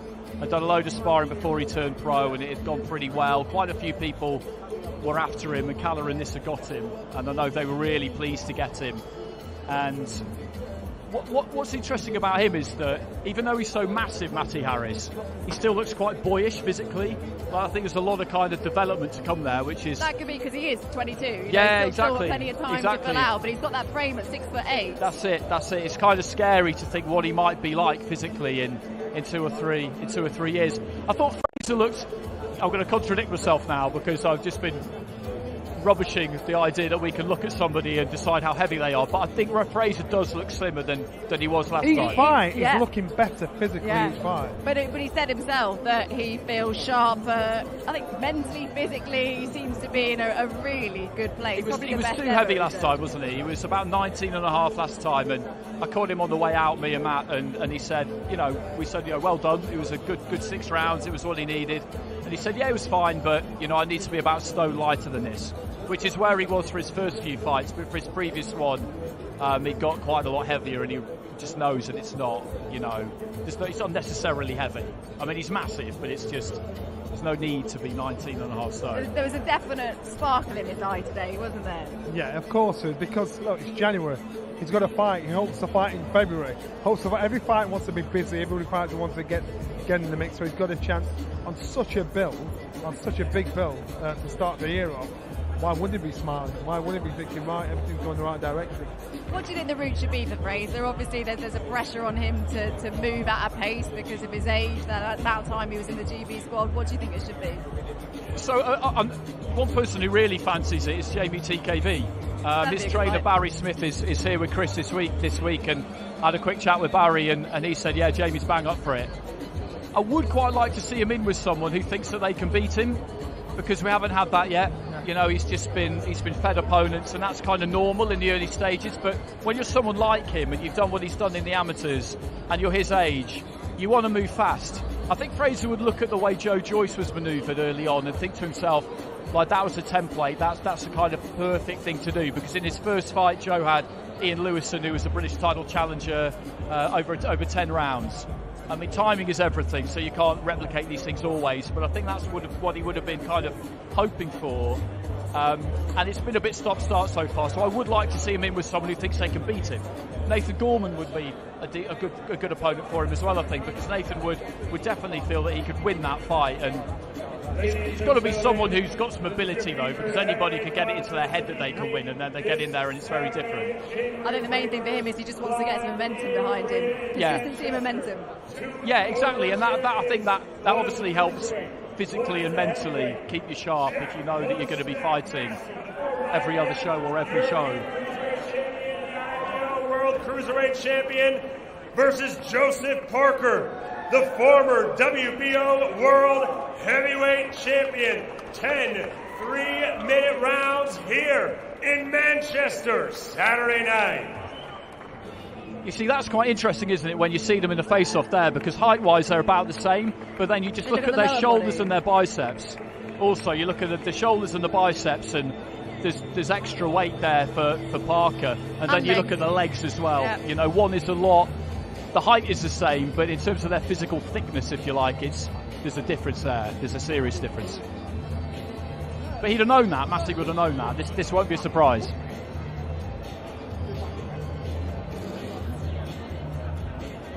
I imagine in Massey's head he's just thinking, what an opportunity. Yeah, and that's it. That's what you have to think. And nobody goes in there thinking they're going to lose. Nobody goes in there thinking that this is too much for them. You know, it's something we talk about quite a lot, isn't it? That as a fighter, Johnny, you need to have that kind of... You tread that fine line sometimes between self-confidence and self-delusion. And it is a fine line, but that's where you have to live, isn't it? Because you can't have people telling you can't do something. You can't ever believe that. In reality, you look at the heavyweight champion, you look at all the champions out there, to believe they're the best fight in the world, there's just under 8 billion people on this earth.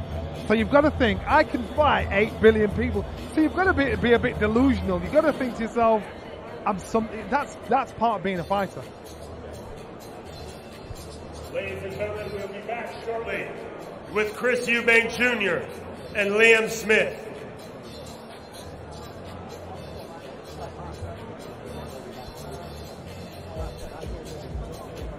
I'm glad you said that anyway, that it's part of being a fighter, that you've got to have those attributes anyway. But it's kind of true. It's true. It's ridiculous arrogance, but that you've got to believe it at the time. Did you always believe it, or was there ever a slight doubt in your mind before you once I became world champion, I thought I was the best fighter in the world. Fair enough. 7 billion people. Joseph Parker, good to see you. Happy New Year. So, back on Saturday night against Jack Massey. He's stepping up to heavyweight. How are you seeing this one? How are you approaching it? I'm approaching it like every other fight, like it's the championship of the world. And I think when you approach a fight like that, and you take every fight seriously, you're going to be in the best condition, best top shape, and that's what I've done this camp. Are you finding it hard to actually respect Massey enough as though you respect another heavyweight that's getting in there? Because he has the size, he hasn't got the weight, he hasn't got the heavyweight. He's got the size, listen, height-wise with the same weight, I'm not quite sure. That's a bit of the unknown what he's going to come in as, weight-wise. But I'm respecting him because a fighter who's going to come up is confident within themselves. You know, and there's a lot of cruiserweights who've done great. I'm not saying he's one of them, but I'm saying there's potential to do some good stuff in the heavyweight division. You've been at the top. You're looking to get back at the top. Are you looking to make a statement and send out a message to the world on Saturday? And if so, how are you going to do that? Every fight you want to look good and you want to make a statement, but when you go looking for it, it doesn't really happen. I want to go out there and enjoy myself and just execute what I've been doing in camp and inspiring. Listen to Andy's instructions and follow it, because I think the last fight was a tough one and I couldn't really follow it under the circumstances. How much did that take out of you? Listen, I was a bit injured and bruised up, but I healed up quite fast and spent time with the family, regrouped, recovered, and I wanted to fight again straight away. That's what fighters do. Johnny knows. And as a fighter, being honest with yourself, do you think we've seen the best of you yet? No. There's a few things happened before the fight which I don't want to touch on. Like, it's all excuses if you come out and say this and that. but I know I can do a lot better than what I did. Feeling it 100%. I know you never want to say too much, but you just mentioned there you've been working on a lot of things with Andy in the gym. Are there any specifics that you can say that you've been working on, trying to make changes? I think with Jack coming up to heavyweight, he's going to hopefully bring that speed that he has in the cruiserweight division. So I think leaner, quicker, more punches, and listen, not loading up on shots, just letting it flow. And when you're having fun and letting it flow, everything happens. How's training been going? Are you still training with Tyson? Still training at Morecambe Bay. Morecambe Bay's home now. Well, second home. Then Ireland, New Zealand, Samoa. Okay. Sea air. Yeah, it's a sea air, but I've been training. Tyson's been there helping out, and we've had a great camp, and there's just have to put it all together now. That's the. Are you looking beyond this fight? Have you got a plan in place where you want to be? You always got an eye on other fighters, you know. Get past Jack Massey, there's Michael Hunter's calling me out and saying a lot of things. There's Dillian White. If no one wants to fight Joyce, I'll fight him again. But I have to take care of business first. You can't really, they're always there, but you got to first take care of business. Dream fight that's out there at the moment, you know, for you. Dream fight would be obviously the fight for the world title, Usyk, but I want to fight Dillian White again. I think we'd like to see that one. I think, listen, it was a great, tough first fight. He got the win, awesome for him, and I'd like to, you know, avenge that loss. Good way forward. Yeah, we'd like to see that one. You're part of a big card on Saturday night. Oh, yeah. Got to get a word on the main event. I mean, everyone we're speaking to, they're all... I'm quite like on the fence. Oh, do I have to say someone? No, you don't have to. No, not at all, but it fence, is very much one of those fights, isn't it? Yeah. Eubank, you're getting close. He's got the flurry of punches, and he can continue doing it for the whole fight. Liam Smith's one tough guy, but he has to come in and take shots to give shots. I'm not sure, like, you know what I mean? And he's faced some great fighters as well. What do you think it's going to come down to, though? Listen, I don't know. I'm so intrigued, and it's an interesting fight, but I can't call it myself. It's hard because I think one fan will have an allegiance to another, but that's not what it's about. The facts are why you think one would beat the other, and that's why it's hard to choose. You know, Smith because there very much is a big argument for both. They're at the right place. Yeah. Eubank has the pace, the athleticism about him. Smith has the technical ability, the experience, but he's not the fighter he was. So this fight, it's so perfect. But I think Smith hearing that would actually hate that, to think you're comparing me to him. But that's just how it is. Do you think it's going to go the distance? I don't think it's going to go the distance. I don't know. It's very much one of those. It is. I mean, we can't wait to see it, but it's just one of those that no one can pick, which is exactly what we like. Well, do you know what? We'll look forward to seeing you tomorrow, Friday, and then Saturday. Good to see you. Good to see you. Best of luck. Thank you. I'll grab them. Don't take that. We need them. They're valuable microphones. That's interesting, isn't it? Very much got a clear plan on where he wants to be. Some people don't like talking about that, but he very much knows where he wants to be. He's still got ambition.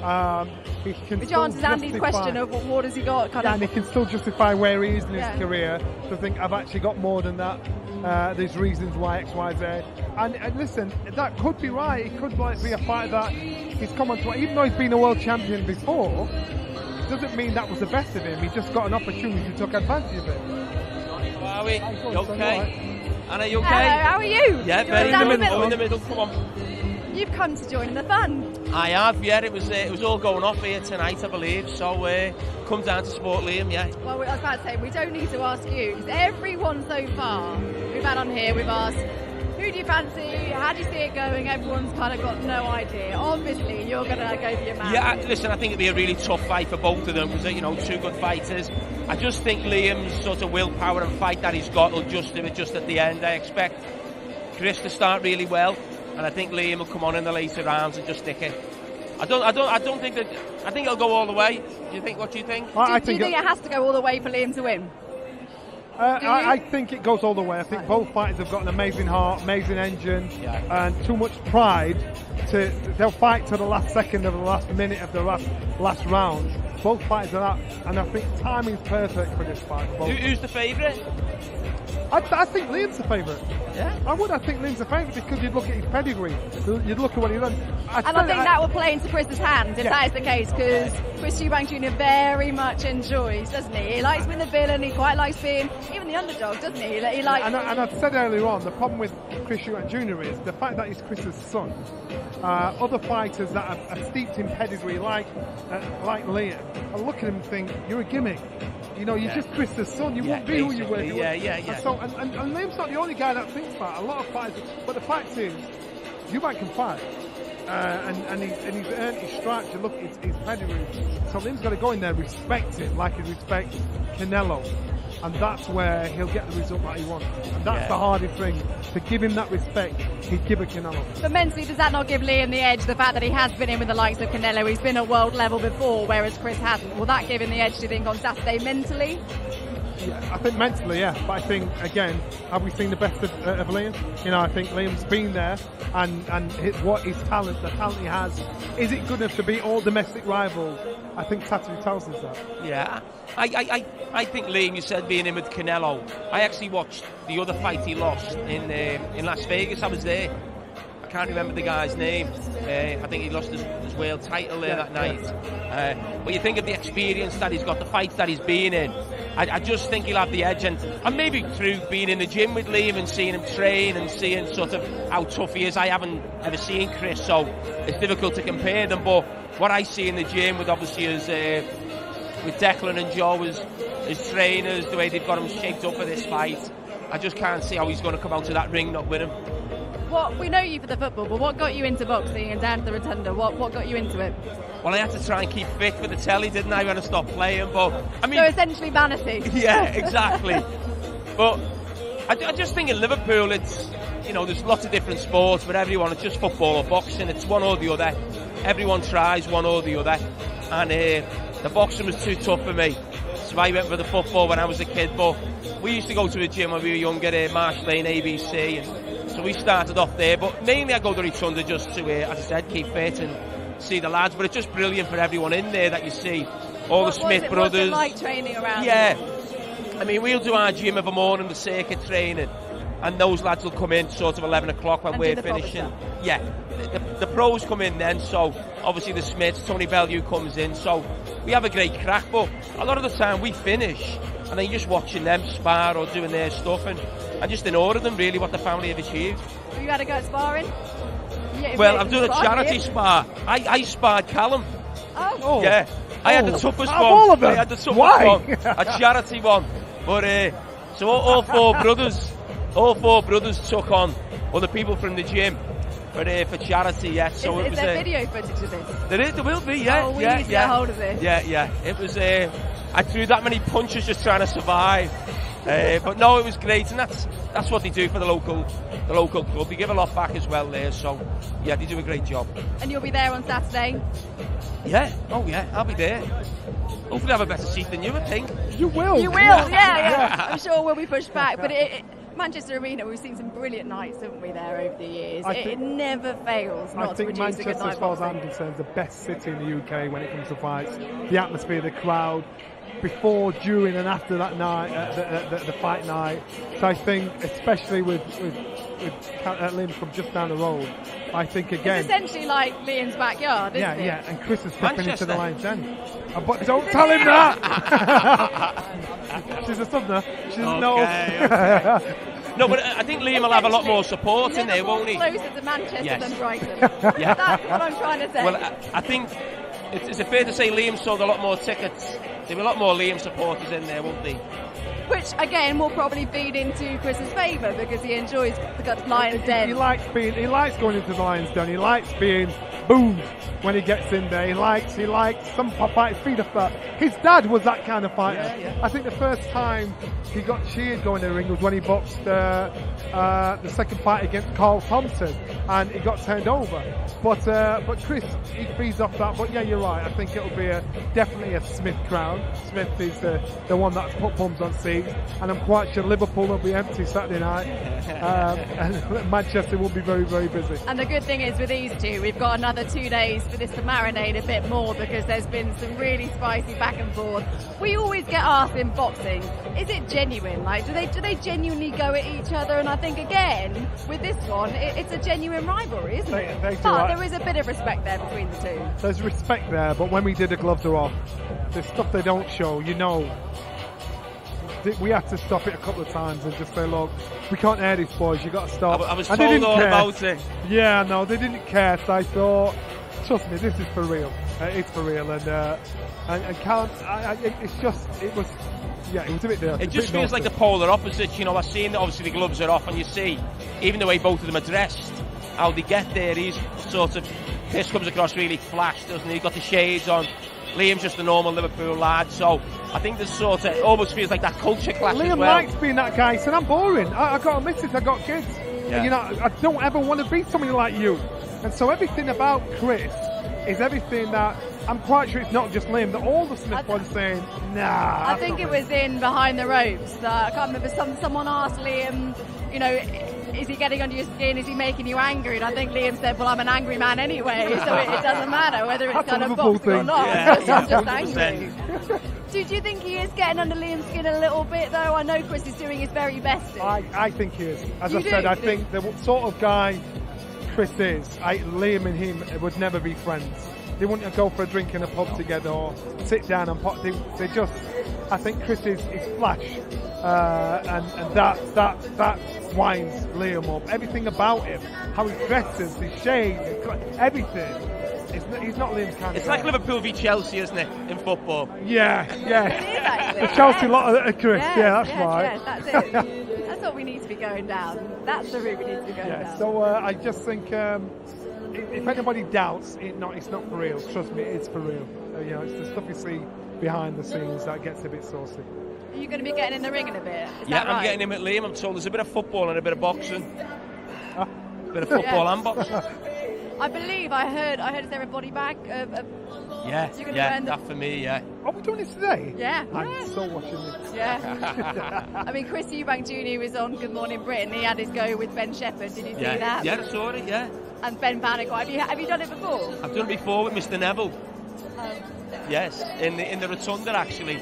He's not a boxer, though, is he? Can we get pictures of Chris Eubank on the body bag? I'm quite sure they'll get it up somehow. Yeah, he'll definitely go for it then, won't he? But the thing with Liam, they say about the football, Liam never misses a Sunday game, does he? Sunday league. He's mad, isn't he? Even if he's been in Vegas or wherever he's been and he can get back, make sure he he's plays. actually playing. Yeah, he plays on a Sunday. So when he fought in the Echo Arena a few months ago, we played the next day on the Sunday. Played football for his amateur team, yeah. Roy Jones used to play he played basketball, a game of basketball on the day he fought, I can't remember who he boxed, but he boxed that same night, defended his world title. So that's a bit mad. Yeah, Brendan Junior Witter used to like playing football, and he was in the charity game of football. Brendan, our old trainer, said, "Don't do it. You're going to get damaged. You're going to hurt." So that was my first thought. Was surely you don't want to get injured. You don't want to get badly tackled. Yeah, and that's unfortunately that happens in football. So for Liam to be doing that, to me, I think it's bonkers. But that's his shout. That's what It's I worked want. for him, hasn't it? Playing on Sunday? Probably. Won't he? Yeah, he probably will if he wins. He'll let him think he'll play. I mean, he's going to have a few bevies after, isn't he? Especially if he wins. So, will he be in a fit state? It all depends, doesn't it? I mean, it really is one of those fights that no one can pick a winner, and that's why we absolutely love this one. I didn't expect you to pick Chris anyway, so that was a done. When you asked him, I thought, why are you asking him? Jamie doesn't count. But it is, though, isn't it? One of those fights, can't pick a winner. Can't pick a winner. This morning I changed my mind. I've said Liam all week, and this morning I thought, nah, I'm going Chris now. And you're just looking at why was fights. that? Off the gloves are off? Or? No, I'm looking at fights. I'm looking at scouts he's had. And Chris hasn't got the amateur pedigree and the instilled pedigree and boxing intelligence of Liam. But I'm just thinking he's a giant. He's a giant slayer, and he's getting him at the right time. He got James DeGale at the right time. James DeGale was steeped in ability from the amateurs through to the professionals.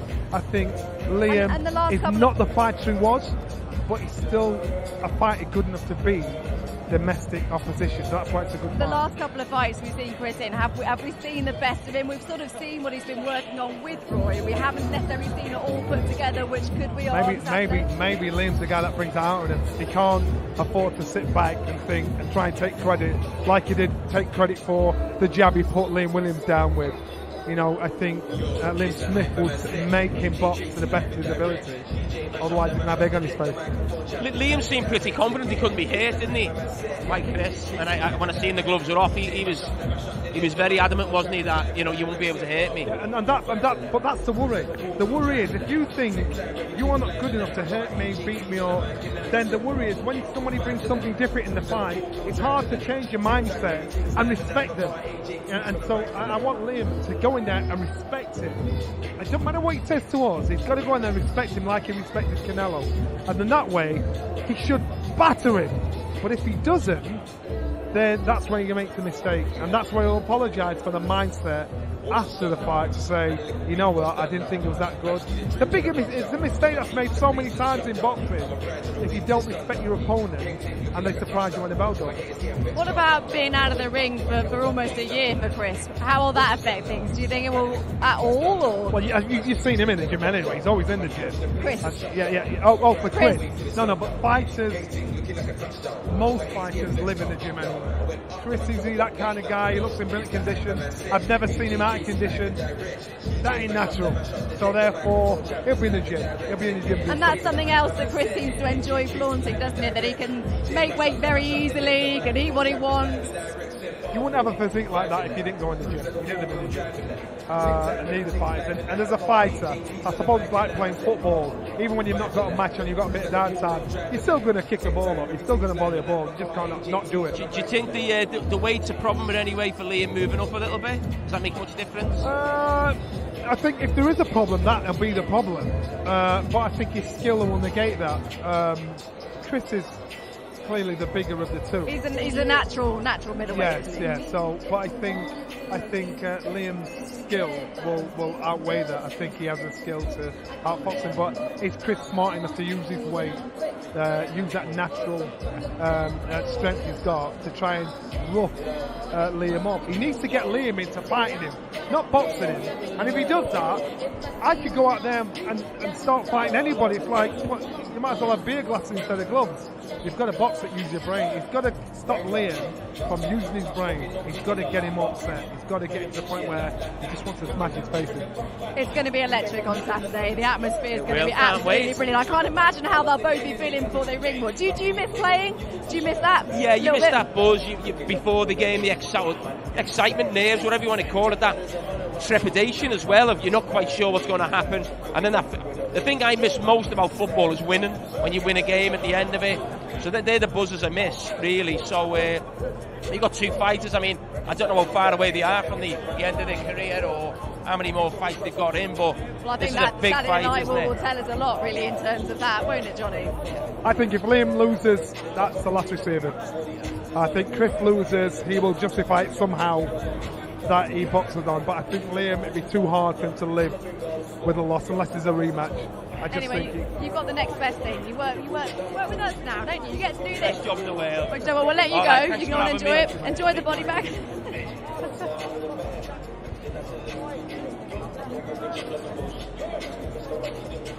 had a nice little break, Matt. Yeah, definitely. Had a cup of tea. Good. We're waiting for our main event fighters to step in the ring. Not sure what the hold up is, whether there's a few check weight, I heard. Check weight, right, okay, that's what's going on. It really is interesting. The thing I've learned today is no one has an absolute Scooby who is going to win this fight. Well, I think we knew that from today. You know, obviously, as things get closer, you can sort of lock on what you think and a prediction. But even with that, it's difficult because the prediction depends on A, B and C, like is he going to come out and box, is he going to come out and stand his ground, because that changes how I view the fight. So yeah, I think the fact that everyone's kind of split or not sure shows you how good this fight is. In terms of size, we've just touched on the size, the difference there, that Chris is the natural middleweight. How do you think that will come into play? How will that affect things go in favour of Chris, I imagine. Well, yeah, but only if he makes it a physical fight. If he tries to box and move, well, then that physical size won't mean anything. But if he stands and goes toe to toe, then of course, there's a physicality factor in the fight now, and the fact that he's naturally bigger, he's fought and throughout his career competed against bigger guys than what Liam Smith is. You'd have to say he's got the upper hand, he's got the advantage in that area. But if he tries to box and move like Roy Jones, like he has been the last few fights, well then that physicality won't be a factor. Do you think Roy Jones isn't necessarily trying to make him box like Roy, is he? No, but ultimately that worked for Roy, so he won't be able to help but probably lean to implementing that style, and he'll be watching videos of him and he'll be showing things that work for him. But that doesn't mean he'll necessarily be able to do it. And I think the kind of fighter Roy was, and the kind of fighter Chris is, Roy wouldn't be that kind of guy. He needs to go in there with a boxing game plan, a boxing blueprint. And Chris is his own boss, his own decider. When he goes back to the corner, he's going to do exactly what he wants to do. Roy is not that kind of guy, and I'm quite sure Roy would struggle to accept Chris ignoring him like he does Ronnie Davis. He just wouldn't work with him. This is what we're doing, this is how we're doing it. If you want to work with me, you're doing what I say, not what you say. But Chris has already said, I think when they first joined up together, Chris and Roy Jones Jr., what he liked was that Chris became almost like a sponge with him and really did soak up and respect what he was saying and took it on board and put it into practice. But you can see that he's put it in practice. You can see he's listening to him. You can see he respects him. You see the way he's fighting, his style. He has tried to copy it and emulate him. But what I'm saying is that was okay for those fights because he was so much better than them. But I don't think him boxing like that against Liam Smith is the way for him to approach this fight. I think he should be Chris Eubank, the fighter, come out there and impose his physical advantages on Liam Smith. If he tries to box and keep it long, I think that's going to suit Liam Smith. I'm fascinated to see what Chris is like this week, because on fight weeks we see lots of different sides to him. What was the microwave thing that was one of the press conferences? Signed a microwave. Signed a microwave, yeah. There's always some sort of fun and games around him, isn't there? Well, we want to see if he comes in a KFC suit or a 50% t-shirt. That's the one thing that's probably... Other chicken brands are available. But the devil's in the detail, and I think he just keeps saying and doing little things to think, I'm going to steal their life. And I'm quite sure he's not just going to walk in and walk out of this place, because he's got to do as much things possible to undermine and wind Liam up this week and hang about. Or I know Napa's over there, his business partner, so I'm quite sure he's close by. But he's not a fool. He knows exactly how to work this. He might come out tonight with the Slim Chickens t-shirt on. Again, other chicken shops are available. It always makes me chuckle. You two, rein it in. It always makes me chuckle that we always seem to do these events when fighters are making weight in a food hall, don't we? I think it's cruel. I think it's very cruel, especially. It's kind of, this is what you could have, but you can't. Yeah, well, I know, but once you've made weight on the Friday, it's not over. You've still got to watch what you put inside you. You've still got to watch your water intake. Still got to put the right fuel in your body. So you can't run and get a chicken brand chicken or whatever. Do you know what, Johnny? I don't know about you, but I actually, at this point, it didn't bother me. I could see the light at the end of the tunnel. Yeah. I found this would have been harder for me, say 5 or 6 weeks out, when you could probably get away with it, although it's going to affect your week. But when you're on the diet and you could potentially cheat and get away with it, that's when to remain disciplined, it was more difficult. At this stage, 2 or 3 days out, it's just not even an option. There's no way you can cheat. If you're struggling, you snap it. You are. Yeah. You don't like it. You don't want to. I didn't want to do any of this stuff here. You just did it because it was part of your job, part of the contract. But if you're struggling to make the weight, you are snappy. You are a bit off key, rude. That's just how you are. You're low on energy, aren't you? Yeah, you're low on energy and patience. Even doing all these interviews one after the other. But isn't that some would argue saying that's just part of being a fighter? That goes with the territory. No, it is part and parcel, and that's what you do. But that doesn't mean you enjoy it. That doesn't mean you're not, annoyed and irritated and just want to get out of there. You do it because you understand that it's part and parcel of the business, and you want to sell yourself and you want to sell the fight. But you still it's still hard work. When you're low on energy and you're starving and you're depleted on carbohydrates and you're lethargic and you're doing the same interview one after the other, you know, you can get snappy. Did you enjoy doing things like the workouts, the open workouts, like they're doing today? Would you enjoy doing that, or was that just a get it done necessity? Just get it done, really. Just get it done. It's part and parcel. You have to get it done. You know that, but yeah, you just want to get in, get it done, and get out. None of this is routine for a fighter. Your routine is going in, doing a jog in the morning, doing your technical work in the gym that morning, going in the gym in the afternoon, eating and sleeping. This week, it takes you out of kilter. It just makes you do things that you're just not used to. You want to get used to your comforts of keeping your own people around you. So that's where it can unnerve certain fighters if you're not experienced in dealing with it. And that's the thing. Do you think you'll see the likes of Chris trying to get under Liam's skin today? A bit of like we were seeing from Chris Congo with Echo. I don't know if they'll actually get the chance to be face to face because they could easily avoid each other. I think those games will be tomorrow and on Friday. I think tomorrow will be the main day. But I think today I will be surprised. I'm quite sure Chris has got a few one-liners written down just in case he bumps into him or his team have. But we'll see. We'll wait and see. What do you think? Yeah, they'll probably avoid each other today, I think, unless we bring them together for a head-to-head. But I don't think they'll voluntarily come together. I think they'll probably stay apart. I think we should just stir the pot a bit. I think that's what we should do. If one of them come up here to do an interview, I'm quite sure we'll say the other one said something bad about him, see how it rolls on. They're good things to do, these open workouts, but again, you can't really read too much into them, can you, in terms of what you actually see in the ring, but it's good to see them anyway. Well, yeah, especially if you're making weight now on Wednesday, you probably cut your carbohydrates, you're not feeling great, you want to do the bare minimum really, you've got to tick the box, it's a promotional obligation, you'll have signed a contract, you do want to sell the fights pay-per-view. And it's great for everyone to see as well and get a bit of a piece of the action. And when you're here and everyone's cheering you, you will get a little buzz, but you won't, it'll be a level, you won't want to push the boat out too much. I cannot wait for this one. I'm so excited. I know we're waiting for the fighters to rock up, and so they'll have been given a certain time to turn up. Would I be surprised if one of them or they both thought, I'm not going, I'm not turning up? Well, I've heard they're both here, so... You've heard they're here? I've heard they're both here. So what that kiboshes this theory. What are they waiting for? Probably again, and this is all part of the mind I'm not going game. First, you go first. Exactly. I don't want to go first. You get in the ring, you do your stuff, I'll make you wait.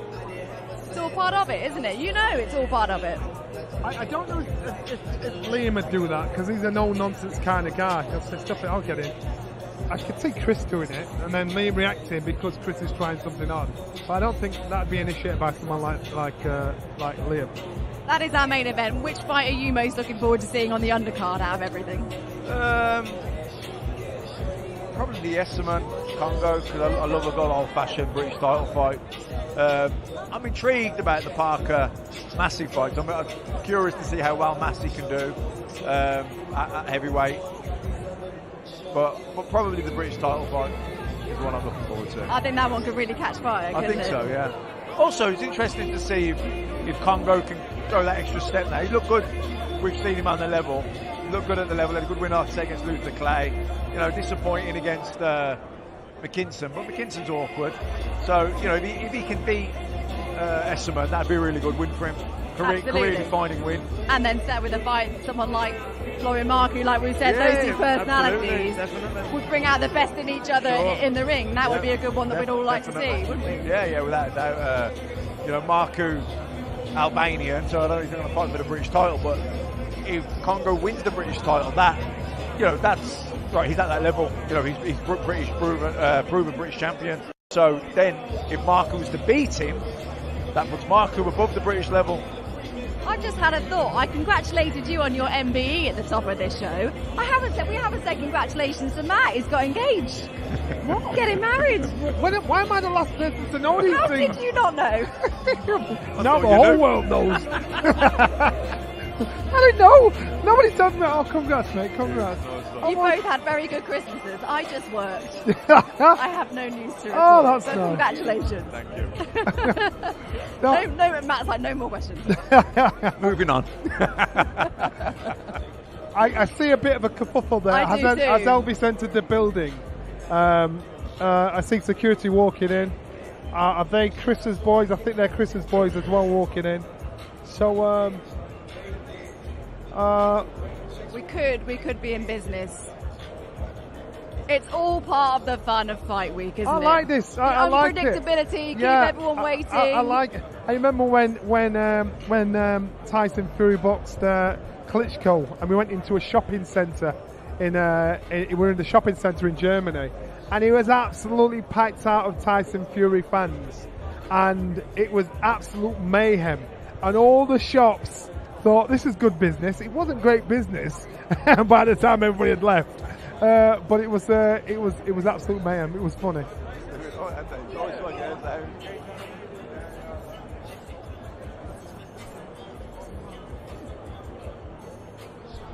Well, while we're waiting, I can just see Andy Lee to the corner of my eye. Matt, yeah, you can stay in. We never share the ring, but we share a mic. I would say it's almost as good as, but is it really? No. Right. How are you? Well? Good, yeah. I want to congratulate Matthew on his good news. Yeah. It's taken me, so we congratulated Johnny on his MBE at the top, and I forgot to congratulate. I've literally just done that now, so the baby's way bigger. You're better than me, Andy. You're better than me. What can we expect from Joseph Parker on Saturday night? Well, he knows he's got a point to prove, and he needs a good performance, because if he looks anyway bad against Jack Massey, even though Massey's tough and capable and will come with a lot of ambition and knows it's his big chance, people don't see that on the outside. You know, the perception will be that Joseph Parker's finished at the big time, you know, so he needs a good performance. But this is surely an opportunity for him to prove that he can get back to the big time and mix at the top again. On paper it's the ideal opponent, because he's come from lighter weight, he's never fought at this level. Massey said they sparred. To me, I can't remember the spar. I know he came to the gym and sparred David Nika, but I can't remember sparring Joseph. I there was so many sparring, they might have, but I just can't remember the sparring, so I don't know. But Joe's looking good. All I can do is prepare for Joseph. Joseph. Junior with Liam Smith, that one, isn't it? Can't remember sparring. Yeah. There's that many sparring partners in and out, you know. But no, I think Joseph's looking good, and all we can do is control ourselves. And it's funny because, you know, the Joyce fight was a way bigger fight for Joseph in terms of his opponent and his career and what it meant. But his focus has been much better for this fight. Like, there's a new determination about him and a new... do you think he feels like his career's on the line a little bit? Because, like you say, not saying it's the end of the world, but if he was to lose or even look bad, it's hard to see what the next move is. Yeah, it is. Very hard.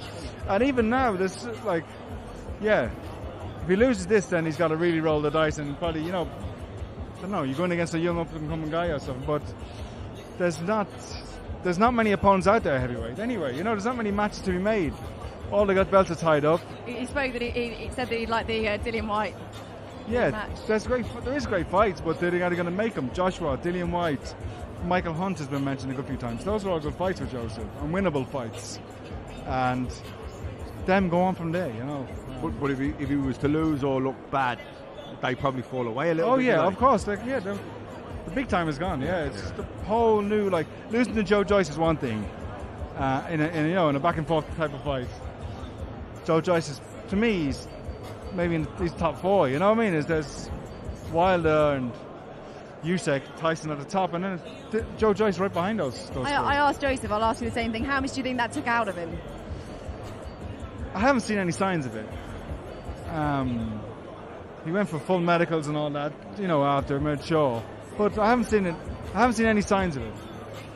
He's sparred well and full of enthusiasm, you know, and pomp, and there's a bounce in his step. So, Matthew, you know what it's like when you lose a fight. There is doubts, no matter how brave you are or what you tell everybody. And I've said it to him, you know. You won't admit to it, but I know when you lose a fight. To have doubts, you're human. You know? There are, and not that, you know, your confidence and... But those doubts are only ever spoken about after the fight, obviously. Yeah, well, you could talk... I'd imagine Andy said it's okay to have doubts and to talk about them, because being in denial doesn't mean we can deal with them, but if we're talking about it, that means we can get our head around them. and face them. I'm going to say this to Joe when I see him. Me and Matthew were just talking about this. Bit of a pep talk beforehand. Well, it's normal. Let me tell you, every boxer has fear of losing. Have I still got it? Everyone's saying I'm washed up. I haven't washed up. I feel good, but maybe I'm not. And even when you're sparring good, then sparring, it's not the same as the fight. Yeah. You know, the nerves in the dressing room, walking. But so he'll know after Saturday night, because really, if Joe Parker's still got it, he should do a number on Massey, really. You know, and that's no disrespect to Massey, but he should. If he struggles, then he's going to get. And there's more doubts in his mind. If he gets a bad win, he has to have an impressive win. Stay there one moment, Andy. We'll come back to you after Big Mo's finished. He stands 5 feet 11 inches tall. He comes to us with a professional record of 32 victories versus just 2 defeats, with 23 of those wins coming by way of knockout. And he fights out of Brighton, England. Here is the former British IBO and WBA world champion, the one, the only, Chris Eubank Jr.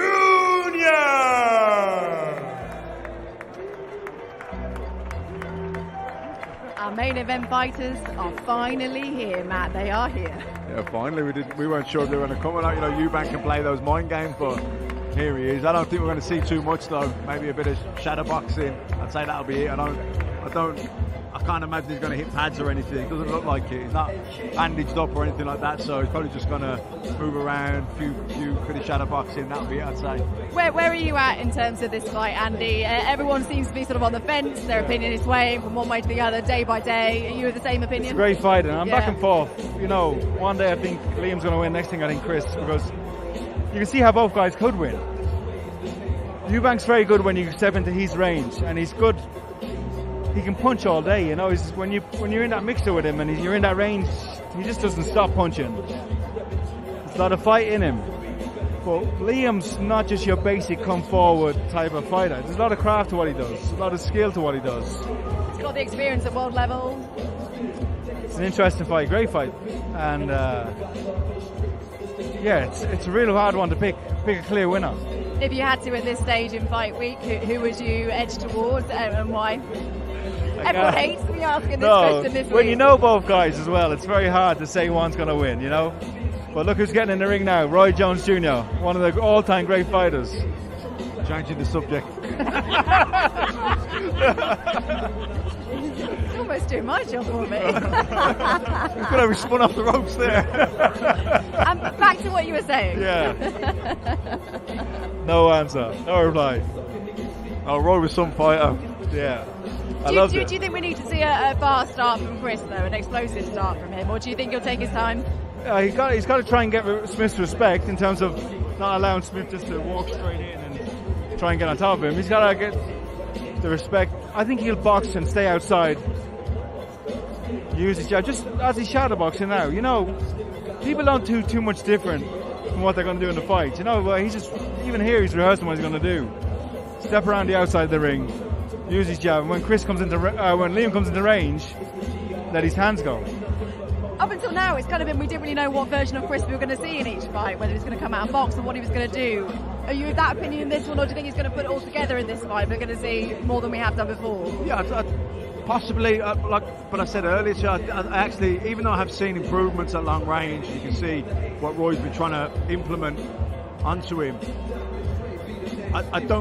I'm not sure I think that's going to work in this fight. I think if he does that might actually play into Liam's hands. I think if he comes out and meets Liam in the centre of the ring and goes for it, I think that'll be the best tactics for Eubank, because then 12 rounds with a guy who's naturally bigger than you, it's a long time. But if you tries to box for 6 rounds, moving, wasting energy, not really making a dent in Liam, and Liam can kind of nick 4 of those 6, then I think Liam will have enough, and his tail will be up there, and his confidence will be up. I think it's harder then for Eubank to claw that back. But from the first battle, if he thinks, you know what, I'm going to engage him straight away and make my physical advantages tell for me, then I think that's going to be in his favour. I was speaking to Ronnie Davids outside, and he said, you know, it just meant something that was interesting. He said, you know, Chris is a better fighter than he is a boxer. So maybe that's in their head, you know, that's in their thoughts and in their plans, that he will fight. Could it also be one of those things that you go in there with a game plan, but this kind of fight is going to be, those game plans could very well in this fight go out the window. Yeah, and you can easily see it happen, that they just go at it from the start.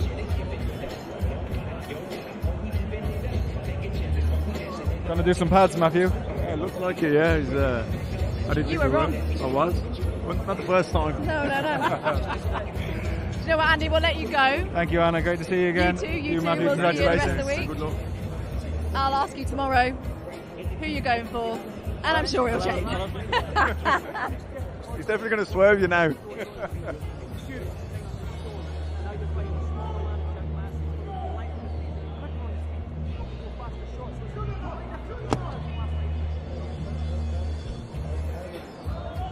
Finally in the ring, Chris, and we're actually going to see some pads. Matt didn't think we'd actually see much from Chris, but we look like we're actually going to see something going on in the ring. He's actually going to do some pads, which is good. What the crowd want to see. Which is good. I'm just, again, I might be a picky customer. I'm just thinking, what's taken so long to get to this point? But they're here now.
Took the while to get in the ring from Chris Eubank Jr. He's certainly taken his time to lace up his gloves. He's in no hurry today.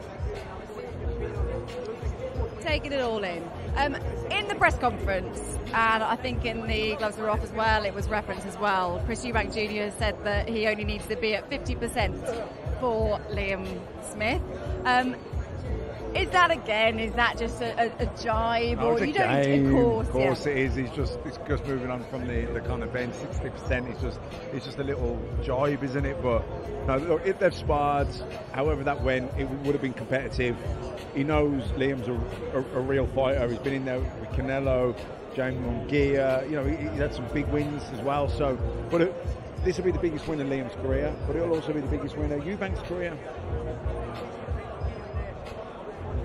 As we said at the start, the reason why everyone is swaying from one way to the other, because like you say, there is a case for both, but they're both very much at similar stages in their careers, similar ages. It is that all poised to be a brilliant fight, which genuinely could go one way or the other. It is, and I just think to myself, timing is everything, and this is why this morning I swayed back towards Chris, because I think you look at his record, you look at who he's beaten, you look at the stage where they were in their career, you look at who's more ring worn out of the two of these two fighters. I think this is one of those occasions for Chris to be a giant slayer. It's not an impossible ask for him. I think it's a job that can be done. Yes, James DeGale was well past his best. Yes, I just think he's been in there with some fighters that have had decent pedigree at the right time. Liam Smith at the right time. Does he look drawn in his face? Not too drawn, but he needs to make the weight correctly. and if he has, I think he looks healthy.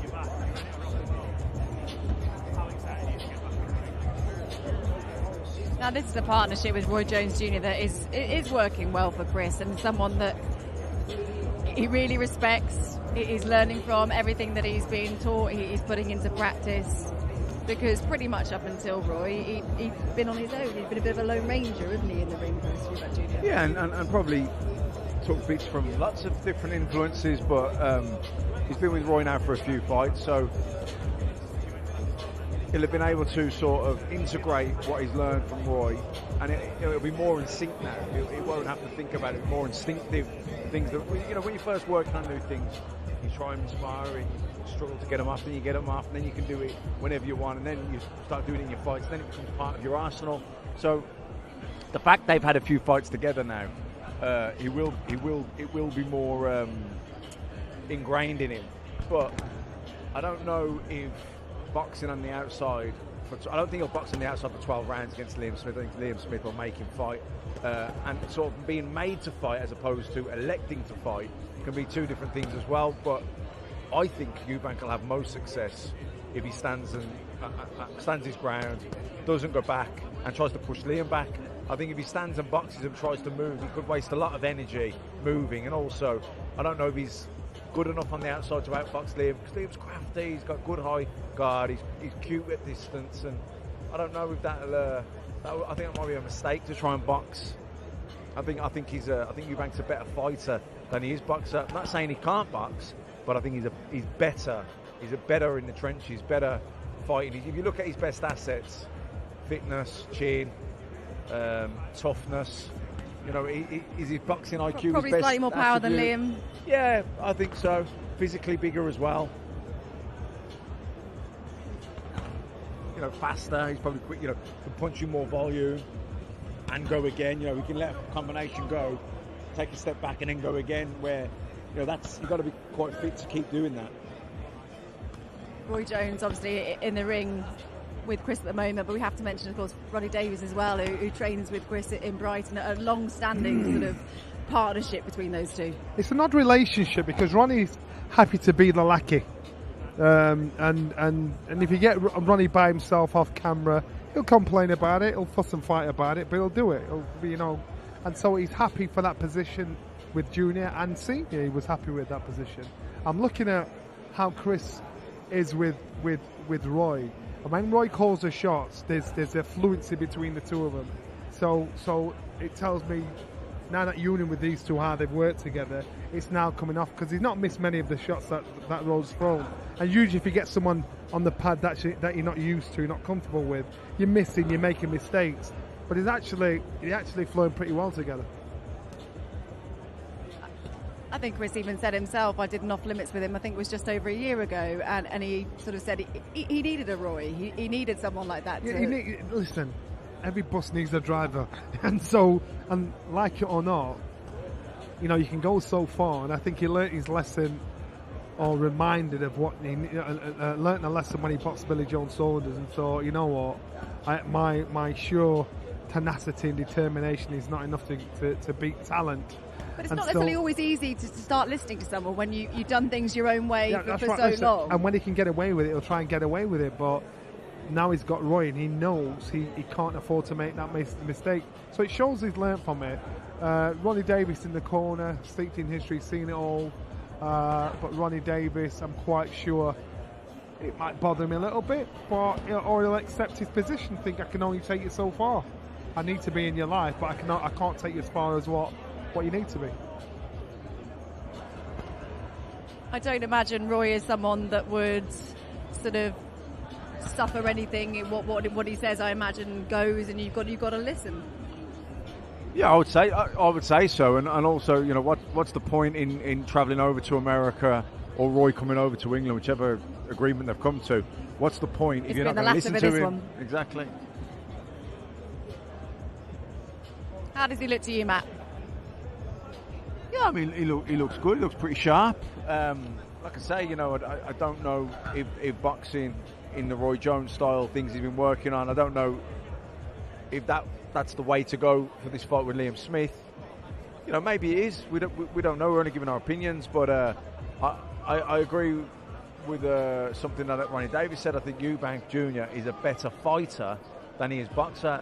Has he improved his boxing ability under Roy Jones? Definitely, plain to be seen. But when in the heat of battle, which this will definitely, this is going to be, it's going to get hot in the kitchen in this fight. Liam Smith will make sure of that. Then does he revert to type at that point?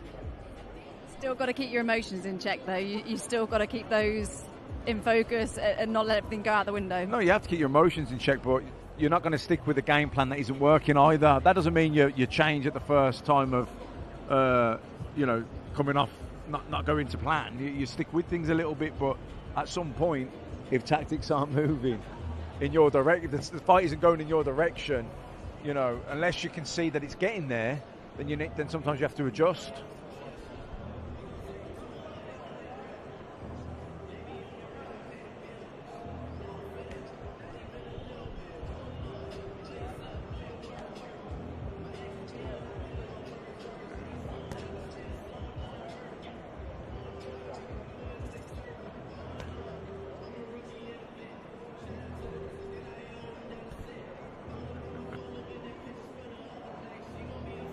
David Bailey. Luckily, the camera is facing in the ring. No one can see that. Johnny was just trying to get rather arty with his iPhone. I'm impressed, Johnny. I didn't know you had that in you. Very well done. My daughter showed it me. I'm sure you can see on Instagram later what we're on about. We're seeing a lot more from him than we were expecting. We are, and I am surprised, but his time's his own. I'm thinking he's not going to turn up to him milking it. I haven't spotted Liam Smith yet. I've seen Paul Smith. I haven't seen Liam. David's scoping him out. Just trying to have a look around.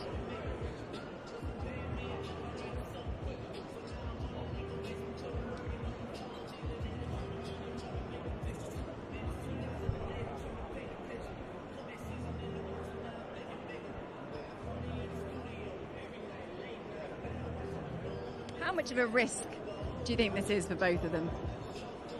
Well, look, they're at the stage of their career where, it's about the big fights, isn't it? And every time you go into if it's going to be a big fight, then it means it's a risky fight. It's a 2-horse race, isn't it? And the other guy thinks he's just as confident at beating you as you are beating him. So, but if you want to be at the pinnacle of boxing, that's what it takes.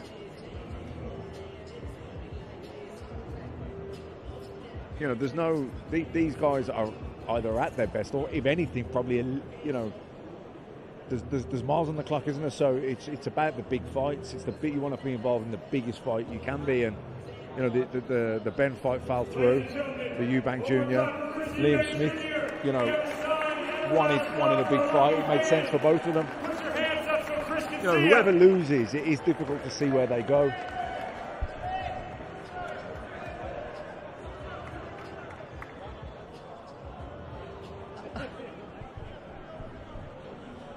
Someone's just won a sweaty glove.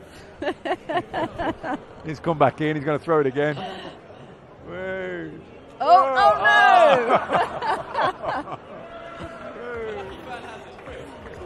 Oh no! Third time lucky, hopefully. Great to see you. The throw was successful. The catch not quite so much. The bad guy is back. We've heard it, but that was a pretty good reception from the Manchester crowd. How does that make you feel ahead of Saturday? And do you think that the reception will be the same on fight night? I have no idea. We'll find out in a couple of days. But I'm happy. I'm in a good place. I got good people around me. I had my first fight here in Manchester in 2011. Can you believe it? Now, all these years, we're back here. I remember I had an open workout here. It was 10, 11 years ago. So it's amazing to be back. And we're going to bring another victory home.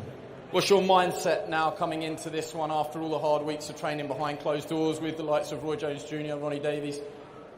Well, fight week is it's actually fun, because all the hard work is done. It's actually a great feeling knowing that you've put the graft and you've done all the hard work. Now this is the easy part. We relax, we cut the weight, and then we get there and fight, and we do what we do. We've had the billboard, we've had the steak, we've had the jacket. Anything else planned this week? You will have to wait and see. Will you wait around now to watch Liam Smith? Is there anything that you haven't seen that you need to see before fight night? I don't know. I'll see how I feel. Just give us an insight, finally. At the start of the press tour, you said, I will win this fight with a degree of ease. Now you've been away and worked on different things, different game plans. Has that prediction changed at all? No, my predictions never change. I think this is going to be it's going to be an awesome fight while it lasts. But my prediction is that I go in there and I stop this guy. You know, I'm feeling so good, so strong. I'm in the prime of my life, really, not just of my career. And yeah, I can't wait to get out there and show you guys what we've been working on. Is winning all that matters, or is the performance key as well? Listen, you got to win. You got to win. That is first and foremost. If you can win and look sexy while you're doing it, then do that. But obviously, getting in there and getting the victory is absolutely the number one goal. Ladies and gentlemen, Chris Eubank Jr.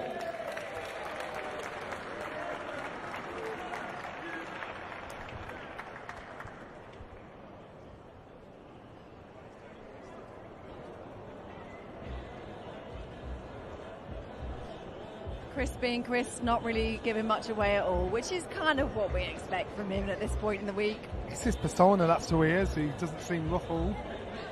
He doesn't seem bothered by the things we think most people would be bothered by. Just wants to get on with the job and get out of there. And now, ladies and gentlemen, the second half of our main event. Coming to the ring from right up the road, from Liverpool, England. He stands 5 feet 9 and 1/2 inches tall. He comes to us with a professional record of 32 victories versus just 3 defeats, with 19 of those wins coming by way of knockout. Introducing the former British, Commonwealth, and WBO World Champion. He is known around the world as Beefy. Here is Liam Smith.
Well, the difference, Liam came in all smiles. You boozed, but again, not bothered about that. But he looks relaxed, looks happy.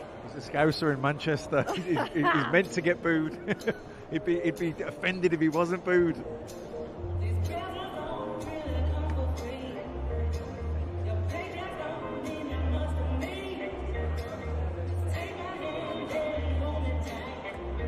I don't think we'll see Liam hit pads. I think we'll just see him have a little shadow box here, and that'll do him.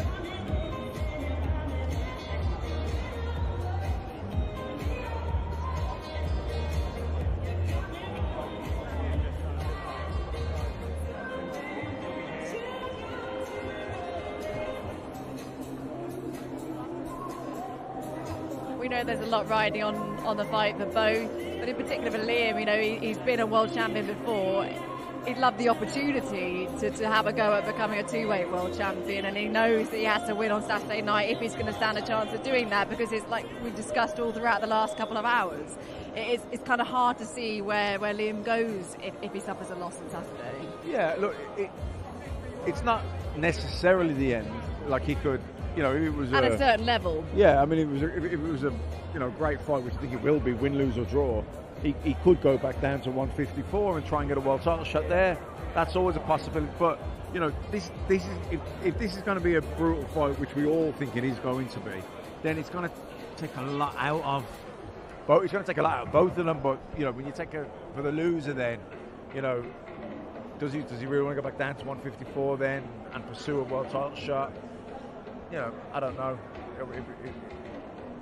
He might think, you know what, I've been a world champion, I've earned a lot of money, still got my health intact, that'll do me, you know. We don't know.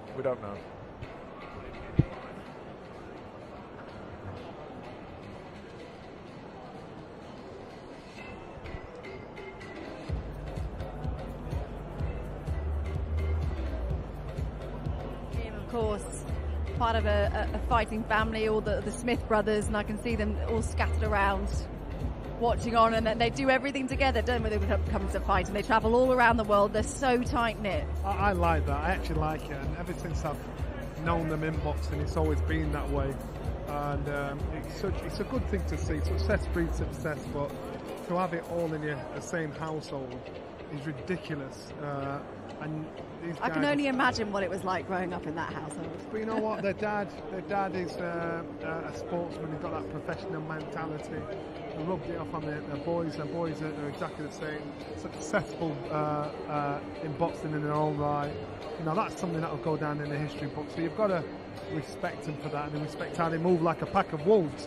It can be an intimidating sight. Well, they all say that when each other fights, they feel it as if they're fighting themselves. It just shows how serious they are, how no-nonsense kind of guys they are. And that's why I'm saying this sort of person Chris Jr. is a sort of person, the least sort of person they'd want to be around, because they get on with it. They're no-nonsense. They can do the job. Ladies and gentlemen, we have some giveaways from Liam Smith first. Another signed glove by both of our main eventers. And Liam Smith is also giving away 5 pairs of tickets. 5 pairs of tickets to the fight Saturday night at the AO Arena in Manchester. It's almost sold out, guys. You're not going to get tickets anywhere else except for the ones that Liam's about to give away right now.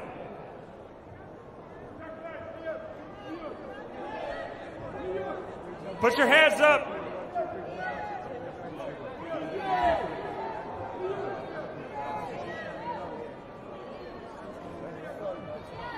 Guys, Liam has bought these tickets himself, Manchester. I can't hear you.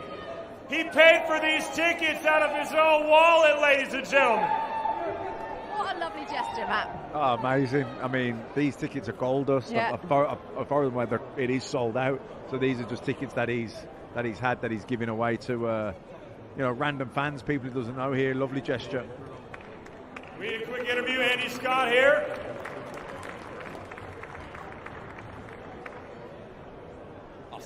Let's hear from Liam now. All the hard work is nearly done now, just a little bit more talking and a press conference tomorrow and the weigh-in. What's your mindset? How's your confidence levels coming into this? The same as it's been since the day the fight got put to me. Always confident I'll turn up 100%. I can beat Eubank Jr. and Saturday night I'll do that. There's been more mind games than perhaps we're used to, and I know that you've been on the front foot saying none of this has bothered you, but the steak, the billboard at the weekend, is this all water off a veteran's back now? That's just him being a clown. He thinks whatever he can say is going to make a difference. In my 9-10 weeks beforehand, I fought Mexicans in Mexico, Canelo in Texas, Russians in Russia, and he thinks a billboard's going to make a difference to my training camp or my sleep at night. You're joking, aren't you? So that's just Chris being Chris, but he's forgetting he's coming back to an arena that he's lost in. Never mind Liverpool, Manchester, this is not football, this is boxing. He's coming back to an arena that he's lost in. I'll show you the picture of him, little face down, blood all over him, when you just lost, mate. You're coming back to an arena you just lost. Don't try and associate this with football. This is boxing. And an arena that holds very good memories for yourself. Exactly, yeah. I've become world champion there. I defended my world title there, I've defended my British title there. And it's a good omen for me. Like I say, football aside, Manchester's a good omen for me. I've had good memories in Manchester Arena, and Saturday night I'll do the same again. I read a tweet on the way up saying a lot of fight insiders are picking Liam Smith for the upset. Would it even be an upset in your eyes? Again, it's an upset for the people, in people's eyes, who think I can't do middleweight. You know, like I said before, if this fight was at 154, it's a no-brainer who wins this fight. And the people who is upset and surprised by it will be the people who think I couldn't step up to 160. Not because I'm not good enough to beat Chris Eubank Jr., put it that way. More difficult interview this time of week when you are trying to make light middleweight. So how has the few extra pounds been for you, and are the scales a bit more friendly? Yeah, look, again, energy level-wise, in a fight week it's been a bit different. I still have to come down to 160, don't be fooled by I'm jumping up in weight that I have to put weight on. I have to come down to 160, but energetic levels throughout camp been a bit different. I haven't had that little demon there saying you've got to get to 154. Fight week's going to be stressed, so I'm happy. I'm in a good place, and as much as you might think I'm not, I'm in a good place, trust me. We all feel that it's a fight of high skill level, two guys who are not going to take a backward step, and at some point in this fight the mist is going to descend and it will break out into a firefight. I'm sure you and your team will say, look, we can box, we don't need to do that, but do you believe that this has all the hallmarks of a fight of the year contender, the way it's been built from the start? Yeah, definitely, because obviously two of us like that. That's probably both of our preferred and best assets.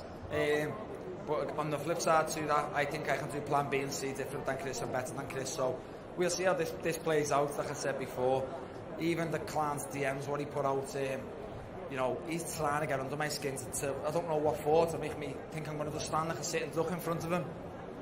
But we'll see. Like I said, no more talking can be done really. We're here now, we're 2 days away, so best of luck to you. So we've got a little bit of an added extra. Liverpool legend Jamie Carragher is going to he's not going to don the body belt that we thought, but we are going to hope for a little bit of head tennis and a few keepy-uppies here. So Jamie, how many? We're going to do a little bit of head tennis or keepy-uppies between you. How many do you think that the pair of you can get to? Together? Yeah, we'll be fine. We'll be absolutely fine. Give me a number then. Do you think you can get to 10? Ladies and gentlemen, do you think they can get to 10? Okay, we're lukewarm on 10. Let's start with 10. 1, 2, 3, 4, 5, 6, 7, 8, 9, 10. 17, 18, 19, 20, 21, 22, 30, 31, 32, 33, 34, 35, 36. 1, 2, 3. An early win in fight week for Liam Smith. I always said I loved Eubank Jr., didn't I? Thank you very much, Jamie. Well done, brilliant. Jamie, just before you go, he's done me there. Absolutely. I thought you were the one wearing the body belt. A word of confidence. I mean, you've known Liam, you've known the Rotunda, you train there. How proud are you of him and the whole family, and how confident are you as well? Oh, listen, massively proud. I mean, what Liam and his brothers have done has never been done in boxing before. I don't think it'll ever be done again. Four brothers are all fantastic, and fantastic lads as well. The dad's here as well, so a great family. But to watch him in the Rotunda the last few weeks with Joe and Declan, now he's been getting ready for the fight. He's of that eye of the tiger. But that's nothing different. That's always the same with Liam. Whatever fight he's in, we do our training in the morning. He comes in afterwards, and the rest of us just watching all really, and you know, the training, the sparring that they're doing. So he's well prepared, as you'd expect, and I think we're all expecting a Liam Smith win. Thank you very much for joining us. Thank you, Liam.